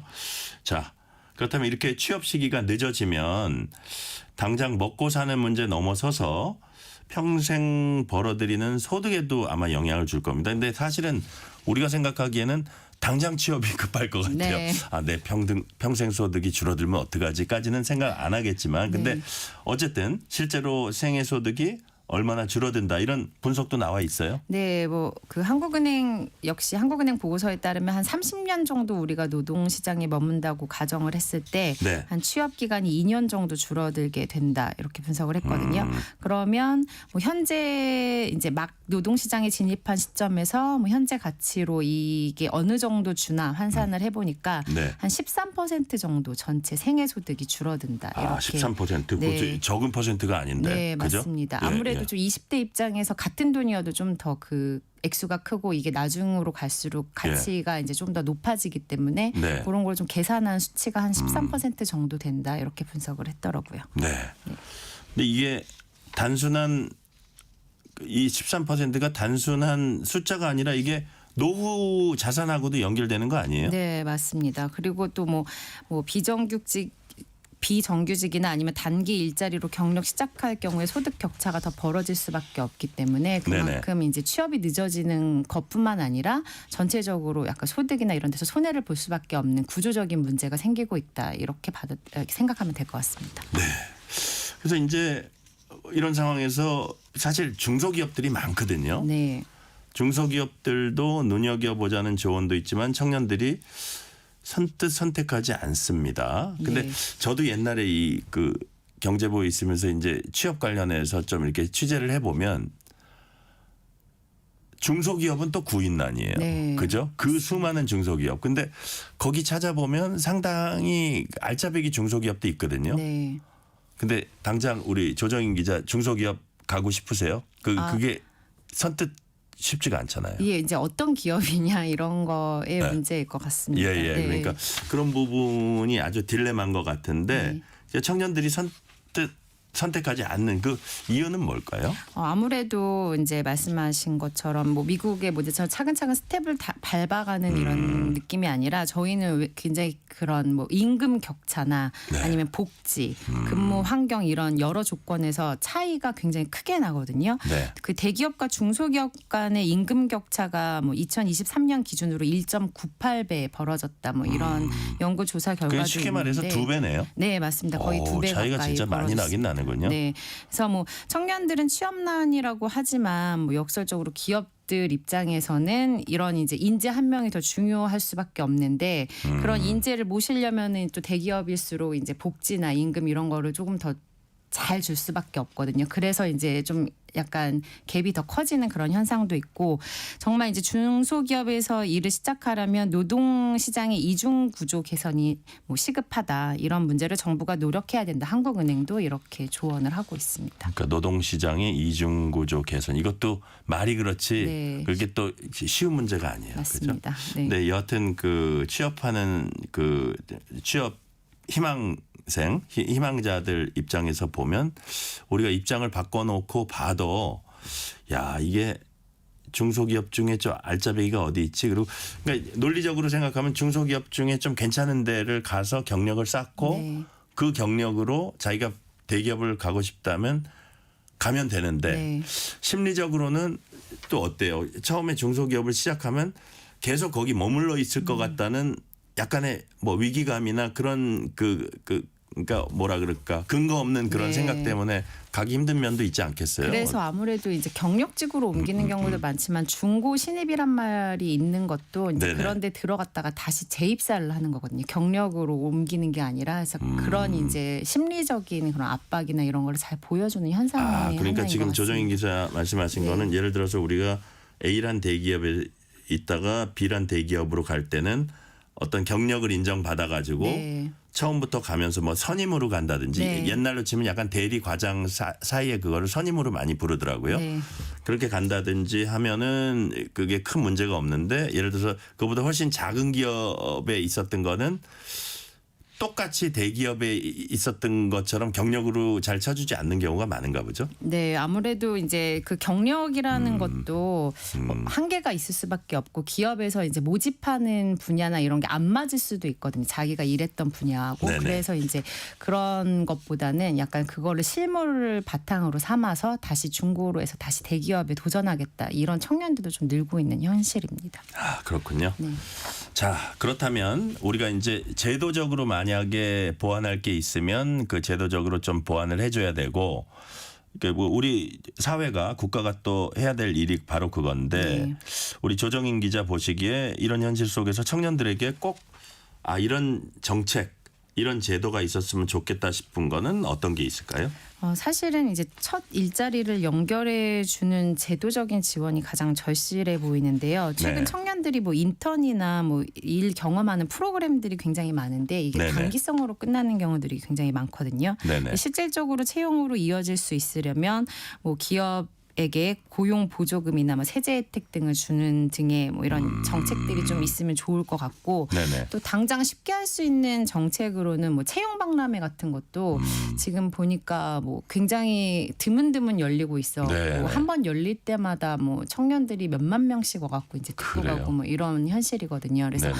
자기들이 취업 정보나 채용 정보를 직접적으로 알 수 있고 그 기업의 인사 담당자들을 만날 수 있는 기회가 있었으면 좋겠다 이런 말들을 많이 하는데 좀 간단하게 좀 쉽게 갈 수 있는 정책은 좀 그런 것부터 좀 시작을 하면 좋지 않을까 이런 생각이 들었습니다. 취업 박람회라도 드문드문 열리는 것도 예컨대 큰 박람회가 한 달이나 두 달에 한 번씩 열려도 네. 조금 더 직접 눈으로 볼 수 있고 어떻게 신청하고 할 수 있는 기회가 좀 늘어날 수 있다고 보시는 거예요? 최근에 그런 게 너무 없다 보니까 뭐 네네. 지역에서 새벽 4시에 첫 차 타고 올라와서 그래요. 들으러 왔다 이런 청년들도 많이 만나고 뭐 한 대학에서는 아예 셔틀을 이제 빌려갖고 학생들을 태워갖고 오는 경우들도 많았거든요. 네네. 그런 걸 보면서 이제 취업에 대한 정보가 이게 뭐 인터넷이나 많은 것 같지만 실질적으로 도움이 되는 정보들은 그렇게 많지 않아서 네. 이런 부분에 있어서 좀 도움을 줄 수 있겠다 뭐 이런 생각이 좀 들었습니다. 그래요.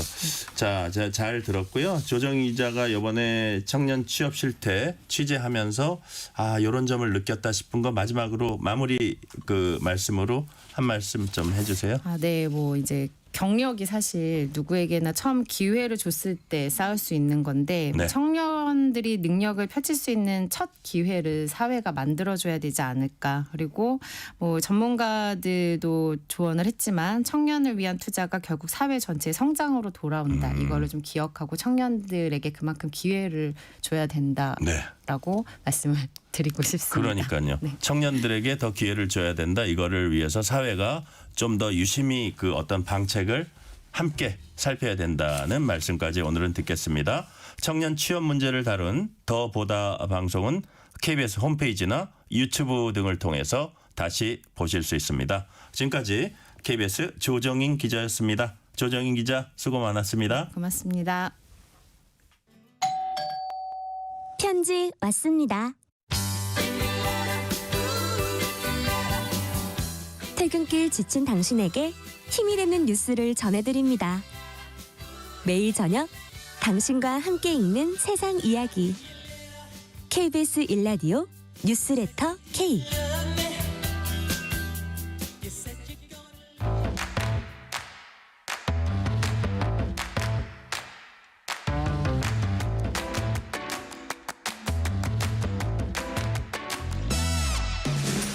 오늘 가장 뜨거운 뉴스, 화제 소식 쏙쏙 골라서 전해드립니다. 뉴스레터 브리핑 연합 인포맥스 윤슬기 기자 나오셨습니다.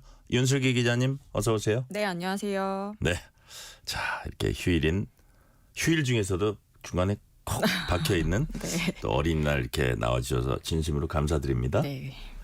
자, 어린이날인데 오늘이 근데 우리나라 어린이 인구 비율이 주요 국가들 가운데 가장 낮다. 이런 통계가 나왔다고 합니다. 이거 어디서 나온 통계예요? 네, 일본 정부가 유엔의 세계 인구 추계를 토대로 발표한 자료입니다. 네. 작년 기준으로 한국의 14세 이하 유소년 인구 비율이 10.6%였는데 전 세계에서 인구 4천만 명 이상을 보유한 37개국 중 가장 낮은 수치입니다. 네. 심지어 저출산 문제로 잘 알려진 일본보다도 낮습니다. 같은 기간 일본은 유소년 인구 비율은 11.4%, 이탈리아 11.9%, 스페인 12.9% 등이었는데 선진국을 중심으로 물론 대체로 다 낮은 편이긴 네. 했지만 우리나라는 그중에서도 최저 수준인 겁니다. 사실 우리나라는 2020년부터 이미 일본을 제치고 유소년 비율 세계 최저 국가로 자리 잡은 상태인데요. 올해 유소년 비율은 10.2%로 추정되고 있고 내년에는 9.7%까지 하락할 전망입니다. 올해 2월 주민등록 통계 기준으로 보면 14세 이하 인구는 542만 8천 명입니다. 네. 자, 일본 얘기 방금 하셨는데 말씀하신 대로 일본도 오랜 기간 유소년 인구 감소 겪어왔습니다. 지금 뭐 그렇다면 일본 지금은 뭐 저출산 고령화 흐름이라든지 그 전체 인구 대비 유소년 비율이라든지 지금 상황 어떤지 좀 자세히 설명을 해주세요. 네, 일본 역시 심각한 저출산 고령화 흐름을 이어가고 있는데요. 네. 일본 총무성에 따르면요. 올해 4월 1일 기준으로 일본연 유소년 인구는 1,366만 명으로 집계됐습니다. 이는 전년 대비 35만 명 감소한 수치고요. 관련 통계가 집계된 1950년 이후 역대 최저입니다. 유소년 인구 감소는 무려 44년 연속 이어지고 있는데요. 44년 동안 네. 연달아서. 네, 전체 인구 대비 유소년 비율도 11.1%로 역대 최저치를 기록했습니다. 과거 일본은 1950년도에는 유소년 인구가 3천만 명에 육박했거든요. 네. 뭐 비율도 35.4%에 달했는데 이후 급격히 하락한 겁니다. 출산율 저하와 장기적인 인구 구조 변화가 결합한 결과로 풀이되고 있습니다. 일본과 우리나라 모두 어린이날인 5월 5일을 오늘 기념하고 있지만 실제 아이들 수는 해마다 줄고 있는 실정인 건데요. 뭐 이런 현상이 단순한 인구 문제뿐만 아니라 미래 사회의 활력과 경제 지속성 전반에 영향을 줄 수 있어서 심각하게 받아들여지고 있습니다. 그러니까요. 이 초저출산 뭐 이 부분은 뭐 어떤 학자들은 국가 소멸 뭐 끔찍한 얘기지만 그쵸. 그런 얘기까지 할 정도로 우리가 좀 근본적으로 이렇게 심각하게 받아들여야 되는 문제가 아닌가. 단순히 뭐 유소년 인구 감소 5월 5일에 되짚어 보는데 더 지나서 그런 것까지도 우리가 좀 심각하게 고려하면서 전체적인 국가의 구조를 우리가 설계를 다시 해야 된다. 이런 얘기들이 나오고 있네요. 자, 주제를 좀 바꿔봅니다. 기초연금 제도가 도입 10년을 앞두고 국내 거주기간 요건을 도입하는 방안을 검토하고 있다고 합니다. 따라서 새로운 전환점을 맞이하고 있다라는 평가도 또 나오고 있다고 해요. 네, 그렇습니다. 정부가 현재 기초연금 제도에 국내 거주기간 요건을 도입하는 방안을 검토하고 있습니다. 기초연금은 2014년 7월 도입돼 만 65세 이상 소득 하위 70% 노인에게 지급되는 제도인데요. 네. 그간 노인 빈곤 완화에 일정 역할을 해왔습니다. 도입 당시 수급자는 약 435만 명이었는데 지난해엔 651만 명까지 증가했습니다. 기준 연금액도 월 20만 원에서 올해는 33만 5천 원까지 올랐고 총 예산은 10년 사이에 3.6배 증가해 24조 원을 넘겼습니다. 노인 소득 보장이라는 측면에선 긍정적인 평가를 받고 있지만 제도 확대 과정에서 형평성과 지속 가능성에 대한 논의도 함께 제기돼 왔는데요. 네. 특히 수급 요건에 명확한 국내 거주 기준이 없다 보니 국내 기여도가 낮은 이들도 연금을 수급하는 문제가 계속 지적됐습니다. 그렇군요. 정부는 이에 따라 작년 9월 발표한 연금 개혁안에 국내 거주 요건 도입을 포함시켰고 구체적으로는 만 19세 이후 국내 5년 이상 거주 조건이 검토되고 있습니다. 국가 기여와 복지 혜택 간 형평을 맞추고 급증하는 고령 인구로 인한 재정 부담에 선제 대응하기 위한 조치로 풀이됩니다. 그러니까요. 근본적으로는 어쨌든 재정 부담을 어떻게 더는 방법이 무엇이냐 연구하다가 이런 방안도 이제 나온 것 같고, 자 그렇다면 이런 국내 거주 여건 도입하려는 이유 일단 간단하게 설명해 주셨는데 그 이유를 조금 구체적으로 설명해 주시고, 또 하나는 뭐가 또 있냐면 다른 나라도 이런 비슷한 기준을 적용하는지 그것까지 같이 좀 설명을 해주세요. 네, 국내 거주 요건은 단지 형평성 논란을 해소하기 위한 것만은 아니긴 합니다. 네. 기초연금은 세금으로 운영되는 제도인 만큼 그 혜택이 사회에 실질적인 기여를 해온 이들에게 돌아가야 한다는 기본 원칙에 기반하고 있습니다. 납세자가 수혜자가 돼야 된다. 뭐 이런 거네요. 그렇죠. 실제로 일부 복수 국적자나 해외 장기 체류 경험자가 국내 체류 기간이 짧음에도 연금을 받는 사례가 알려지면서 공정성 문제가 불거지기도 했는데요. 해외 사례를 보더라도 기초연금과 유사한 제도를 운영하는 대부분의 경제협력개발기구 국가들은 이미 거주기간 요건을 두고 있습니다. 뭐 예를 들어 호주나 캐나다는 최소 10년, 네. 스웨덴은 3년, 노르웨이는 5년 이상 거주한 경우에만 연금 수급 자격을 부여하고 있는 건데요. 단지 법적인 요건이 아니라 해당 국가와 사회 경제적으로 충분히 연결된 사람에게 연금을 지급하는 원칙입니다. 네. 따라서 뭐 우리나라도 고령화로 인한 재정 압박을 고려할 때 제도의 지속 가능성을 확보하기 위한 기본 요건을 마련하는 상황이다라고 보실 수도 있고요. 다만 이 요건이 이제 도입될 경우 실질적으로 어떤 연령대에 어떤 대상에게 어떤 영향을 줄지에 대한 정교한 분석과 사회적 논의가 선행돼야 한다는 의견도 많습니다.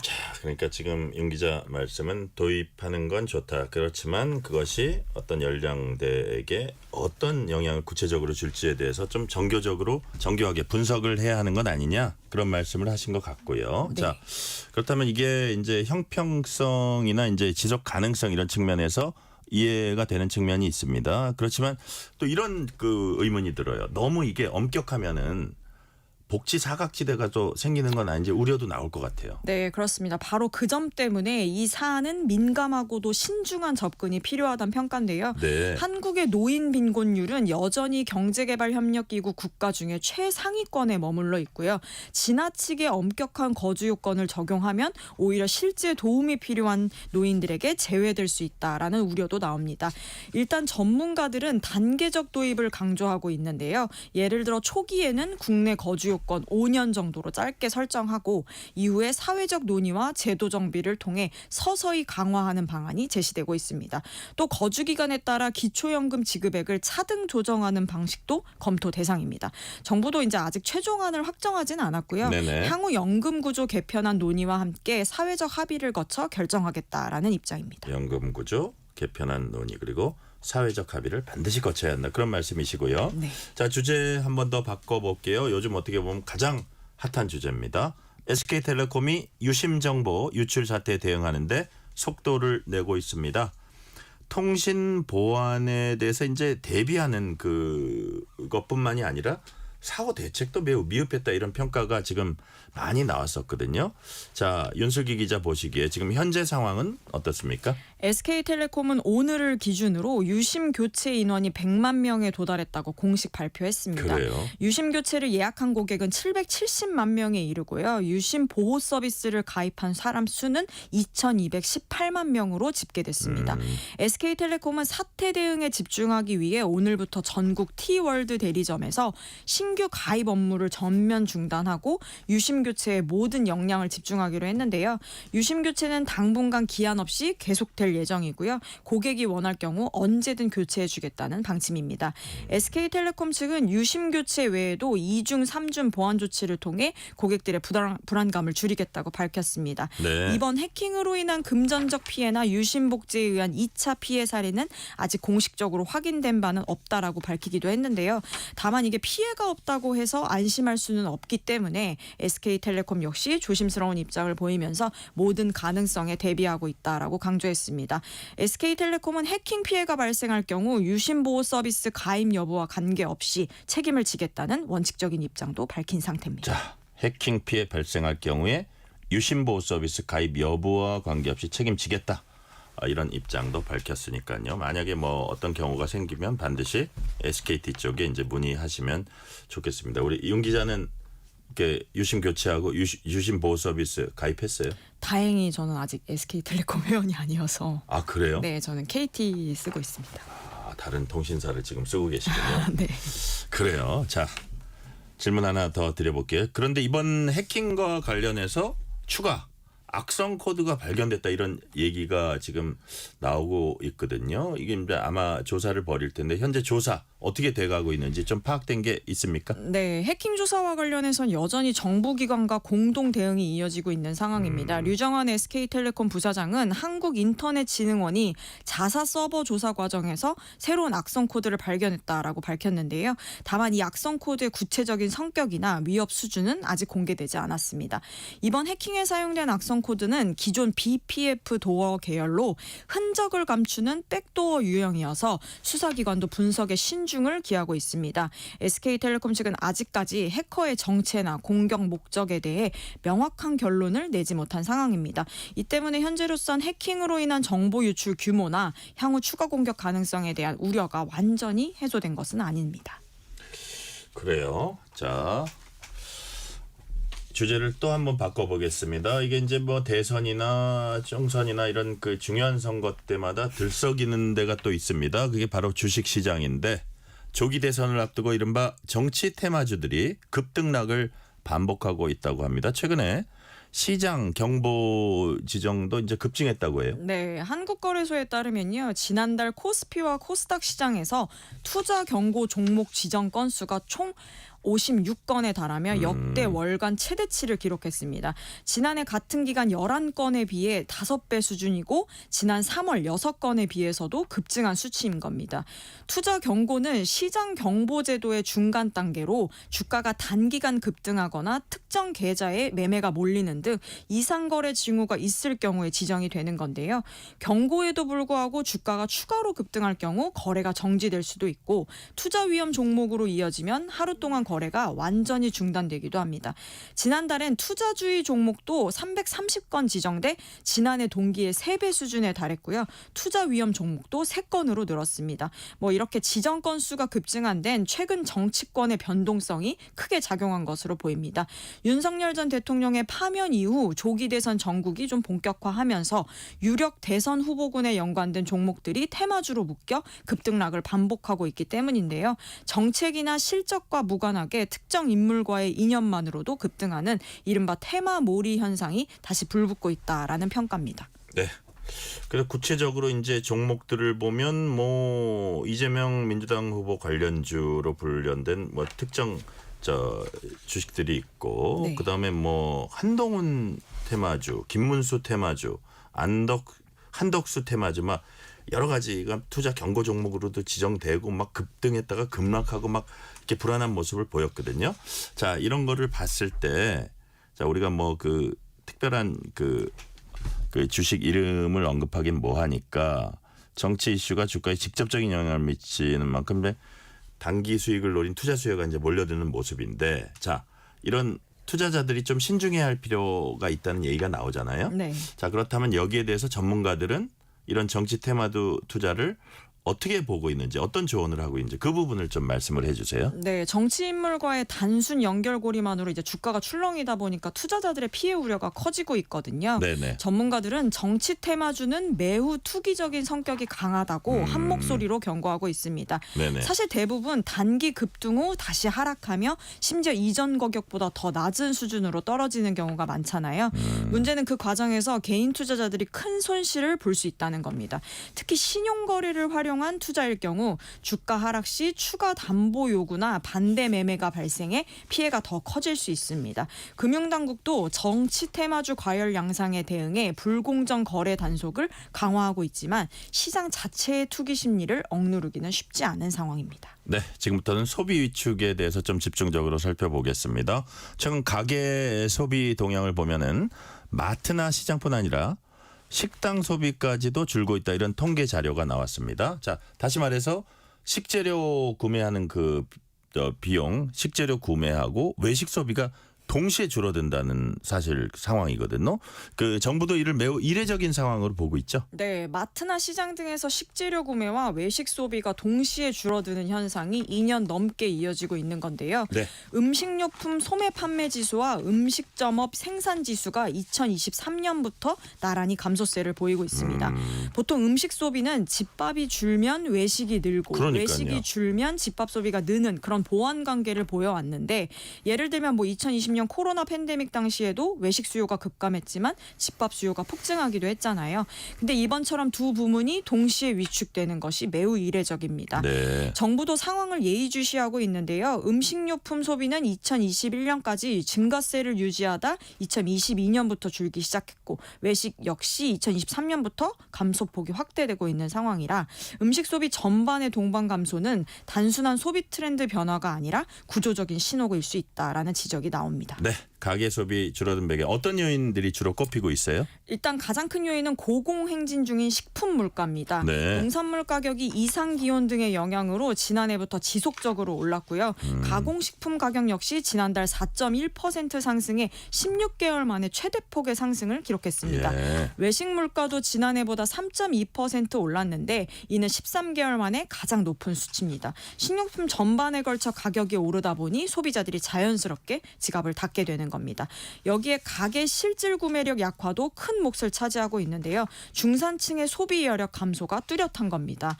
지난해 4분기 기준 소득 상위 40에서 60% 가구의 여윳돈이 70만 원 아래로 떨어지면서 5년 만에 최저치를 기록했는데요. 또 국내 총생산의 15%를 차지하는 건설업이 4분기 연속 역성장하며 경기 위축에 영향을 줬고, 올해 1분기엔 무려 20.7%나 줄었습니다. 결국 높은 물가와 저성장이 동시에 소비를 짓누르는 구조적인 이중 압박이 먹거리 소비 전반을 위축시키고 있는 셈입니다. 네, 문자 하나 소개해드릴게요. 박지순 님이 기초연금 부정수급 논란은 어제 오늘의 일이 아닙니다. 주변에서 누구나 한 번쯤 들었을 겁니다. 세금이 엉뚱한 사람들에게 돌아가는 일이 없도록 하루빨리 새로운 기준이 마련되기를 바랍니다. 하셨습니다. 오늘은 여기까지 듣겠습니다. 지금까지 연합인포맥스 윤슬기 기자였습니다. 말씀 감사합니다. 고맙습니다.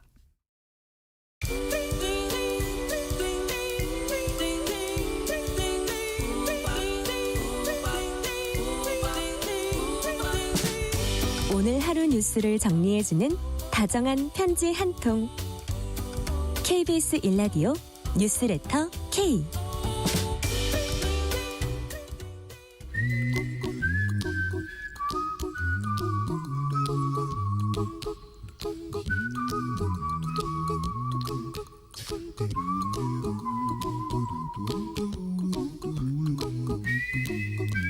돈 걱정, 경제 걱정, 미래 걱정, 돈 워리. 전문가와 함께 모든 경제 걱정 해소해드리는 시간입니다. 오늘도 권혁중 경제평론가 나오셨습니다. 권혁중 평론가님 어서 오세요. 네, 안녕하십니까. 기업들이 올해 1분기 실적 발표하고 있습니다. 1분기 매출이 시장 예상치 뛰어넘는 이른바 어닝 서프라이즈도 이어지고 있습니다. 네. 가장 먼저 기업들이 분기마다 발표한 실적, 이거 왜 이렇게 중요한 거예요? 일단 첫 번째로 본다 그러면 투자하신 분들이 굉장히 많으시잖아요. 네네. 이 기업의 실적과 투자와 봤을 때 주가의 흐름이 네.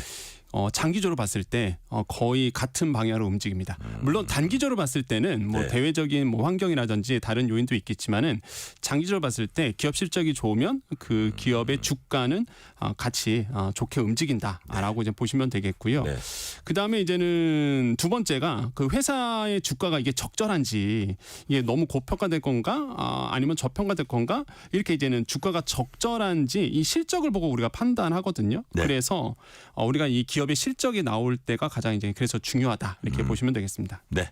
지금 권영춘 평론가님 말씀은 실적과 주가는 대체적으로 같이 간다 이런 네. 요지로 말씀해 주셨는데 그런데 우리나라 증시는 대한민국 증시는 특히 실적에 연동이 잘 안 되는 경우가 많다. 연동이 잘 안 네. 되는 편이다. 네. 이런 평가도 있어요. 이건 네. 무슨 얘기예요? 그렇습니다. 이게 왜 그러냐면 예. 우리나라의 주식의 상장 기업들이 아니면 우리나라 시장에 특징이 있습니다. 첫 번째로 외국인 투자자가 많습니다. 그러다 보니까 뭐 실적이 잘 나와도 외국인들이 다른 요인으로 해서 판다 그러면 주가가 이제 급락을 하죠. 두 번째는 저평가 구조가 굉장히 우리나라는 많습니다. 한마디로 우리나라 주가는 밸류에이션이 굉장히 좀 낮다 이렇게 좀 보고 있거든요. 실제보다 더 낮게 네. 평가돼 있다. 평가가 굉장히 조금 낮게 좀 책정을 해요. 뭐 리스크가 좀 있다 보니까 뭐 예. 지작적 리스크도 있고요. 그 다음에 이제는 외국인들 아까 말씀드린 것처럼 외국인들이 이제 평가에 따라 좀 달라지는 부분도 있고요. 네, 네. 그래서 이제는 무엇보다 배당 성향도 낮고요. 그래서 여기에 투자해봤자 뭐 좋은 흐름 못 이어져 이런 말들이 나오다 보니까 이제 저평가 구조가 좀 팽배하고요. 네. 그 세 번째가 제가 생각하기에는 그렇습니다. 주주환원 정책이 조금 굉장히 미흡하죠. 우리나라의 회사들이 다.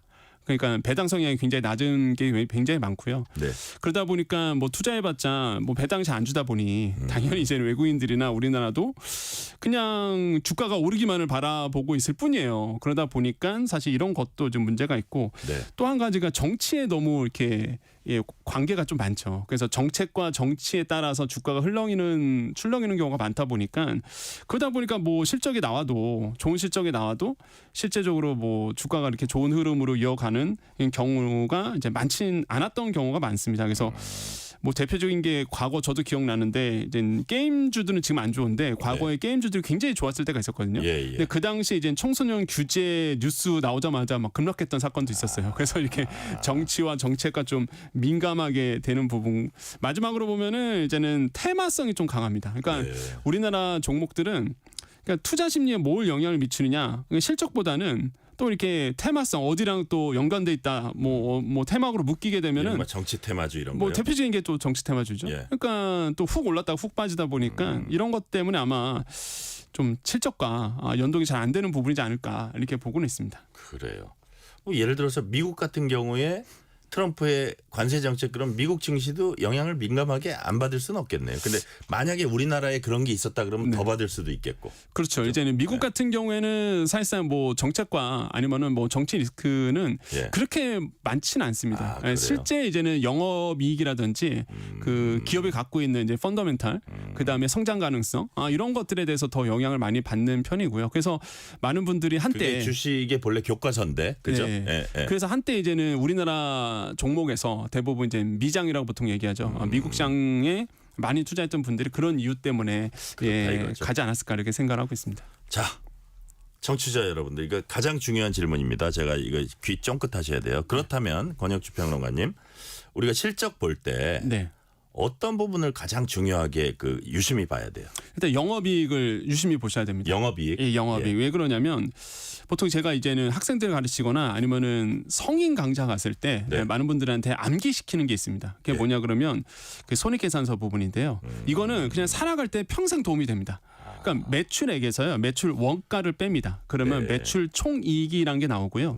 매출 총이익에서 이제 판관비 그러니까 판매비와 관리비를 빼거든요. 그래서 나오는 게 영업이익이에요. 무슨 얘기냐? 그러니까 내가 영업활동 통해서 이제는 벌어들일 수 있는 이익 아니면 손실이라고 보시면 되겠는데 뭐 장사로 좀 말씀드릴게요. 예를 들어서 내가 이해하기 쉽게 예를 들어드린다 그러면 내가 음식 장사를 합니다. 그러면은 내가 벌어들이는 금액은 매출액일 거예요. 그러면 이제 식재료 사잖아요. 그게 원가일 겁니다. 그러면 이제는 내가 매출액에서 뭐 식재료 구입한 비용 원가 빼고 나오는 게 매출 총이익. 근데 대부분이 사업할 때나 아니면은 뭐 뭔가 거래를 했을 때 얼마 벌었어? 그러면은 대부분 영업이익을 생각지 않고 대부분 원가만 빼세요. 아마 이 방송 듣고 계신 분들도 당연히 그거 아니야 그럴 텐데 그렇지가 않다는 거죠. 원가를 빼고 나오는 거는 매출 총이. 거기에서 뭘 빼야 되느냐? 판관비를 꼭 빼셔야 됩니다. 판관비란 건 뭐예요? 인건비. 그래서 음식 장사라 그러면 아르바이트 썼던 것들. 그다음에 월세도 내야 되잖아요. 예, 월세 내야 되죠. 공과금 내야 되죠. 그래서 쓰는 비용들이 있는데 이 비용을 다 빼야 돼요. 다 빼고 나오는 게 이제 영업이익인 겁니다. 그 기업이 정말로 좋은 기업이냐라고 봤을 때 매출액이 얼마야? 이거보다는요. 영업이익이 얼마야? 이거를 이제 따져 물으셔야 되는 거예요. 사기 안 당하시려면 이거 물어보셔야 됩니다. 저도 이제 사업하다 보니까 정말로 많은 분들이 저한테 오시거든요. 그러면 이런 특징이 있어요. 어떤 분들은 내가 매출액이 얼만데 이거 거들먹거리면서 내가 매출액이 얼만데 이런 분들이 있어요. 그럼 제가 항상 물어봅니다. 그래서 영업이익이 얼마세요? 그러면 마이너스이신 분들 굉장히 많으세요. 그러니까 무슨 얘기냐? 사람을 이제 만났을 때 항상 이게 겉모습을 보시는 게 아니라 이게 실속을 보셔야 된다. 그러니까. 기업도 마찬가지예요. 기업도 매출이 물론 규모가 큰 거 중요하죠. 하지만 이 회사가 얼마나 남기느냐, 이 영업이익을 꼭 보셔야 된다는 거죠. 그래서 제가 항상 이거를 암기시키는 이유가 그럼 영업이익이 늘어나려 그러면 구조상 우리가 손익계산서 구조상 어떤 게 중요하냐? 판관비가 중요합니다. 원가는 내가 컨트롤이 안 되거든요. 근데 판관비는 내가 컨트롤할 수가 있어요. 어떤 거냐? 아껴야 되는 거죠. 그래서 제가 항상 많은 분들에게 말씀드립니다. 아껴라. 아끼면 이익은 늘어난다. 그런데 뭐 아끼는 것도 한계가 있겠지만 그래도 일단은 아껴야 된다. 그래서 제가 요즘에 MZ세대를 만나보면은 물론 MZ세대들이 참 좋은 것도 많은데 생각보다 너무 돈을 이렇게 함부로 쓰시는 MZ세대들이 굉장히 젊은 세대들이 많습니다. 그래요. 아끼지 않으면 남지가 않는다. 이거 다시 좀 말씀드리고 싶어요. 그래서 아끼지 않으면 부자 될 수 없다. 사업에서도 성공하기 쉽지 않다. 그게 기본이다라는 거죠. 그게 기본이거든요, 사실. 그래서 기업도 마찬가지입니다. 이 기업이 영업이익이 있느냐 없느냐, 영업 손실이냐 영업이익이냐 이거를 보셔야지만 이 기업이 정말 좋은 기업인지를 알 수 있는 거예요. 그래서 항상 영업이익을 체크를 하자 이렇게 보시면 되겠습니다. 자, 크게 두 가지 얘기해 주셨어요. 매출액이 아니라 영업이익이 얼마나 되는지 눈을 부릅뜨고 보자. 두 번째, 아껴야 한다. 이 말씀 주셨습니다. 자, 그렇다면 이번 1분기 우리 기업들 성적 뭐 좀 어땠어요? 생각보다 괜찮았습니다. 그래요? 왜냐하면 일단 지금의 이제는 코스피 상장사 가운데서 영업 실적을 발표한 곳이 한 96곳이라고 이제 조사된 곳이 있는데 여기서 절반 이상이 컨센서스 그러니까 시장의 추정치보다 더 잘 나왔습니다. 근데 그러한 이유가요. 일단은 1분기 영업 실적이잖아요. 그러니까 아직 관세가 이렇게 본격적으로 이제 미 트럼프 관세가 미국에서 있는 관세가 본격적으로 이렇게 영향을 미치기 전이거든요. 그래서 생각보다 이제 잘 나왔던 부분이 있다라고 보시면 되겠고, 그래서 저는 좀 유심히 보고 있는 곳이 있는데 이제 조선주 같은 경우가 이미 다 아시겠지만 조선주가 이번 연도의 가장 큰 핵심 업종이기도 합니다. 그래서 뭐 요즘에 조선주가 굉장히 잘 나가기도 하고 앞으로도 더 미래의 성장 가능성이 높고요. 그런 이유가 1분기 어닝 서프라이즈 나왔죠. 그다음에 존 펠란 미 해군성 장관이 또 방문도 했었습니다. 그다음에 그의 이유는 우리나라 이제는 방산이죠. 이쪽과 관계가 있다 보니까 찾아오기도 했고요. 우리나라 조선은 워낙 잘 만드니까. 고가 선박 수주 증가도 되죠. 생산성 개선 효과도 이번에 나왔거든요. 이게 좋다고 해야 될지 나빠야 될지 모르겠는데 그 1년 전부터 외국인 노동자들이 이제 선박 쪽에 투입이 됐거든요. 이게 허용이 됐습니다. 그래서 이제는 외국인 노동자들이 이제 조선업에 투입이 돼서 1년 동안 봤더니 이제는 어느 정도 능수공이 되신 거예요. 그래서 생산성이 지금 비약적으로 늘어나고 있습니다.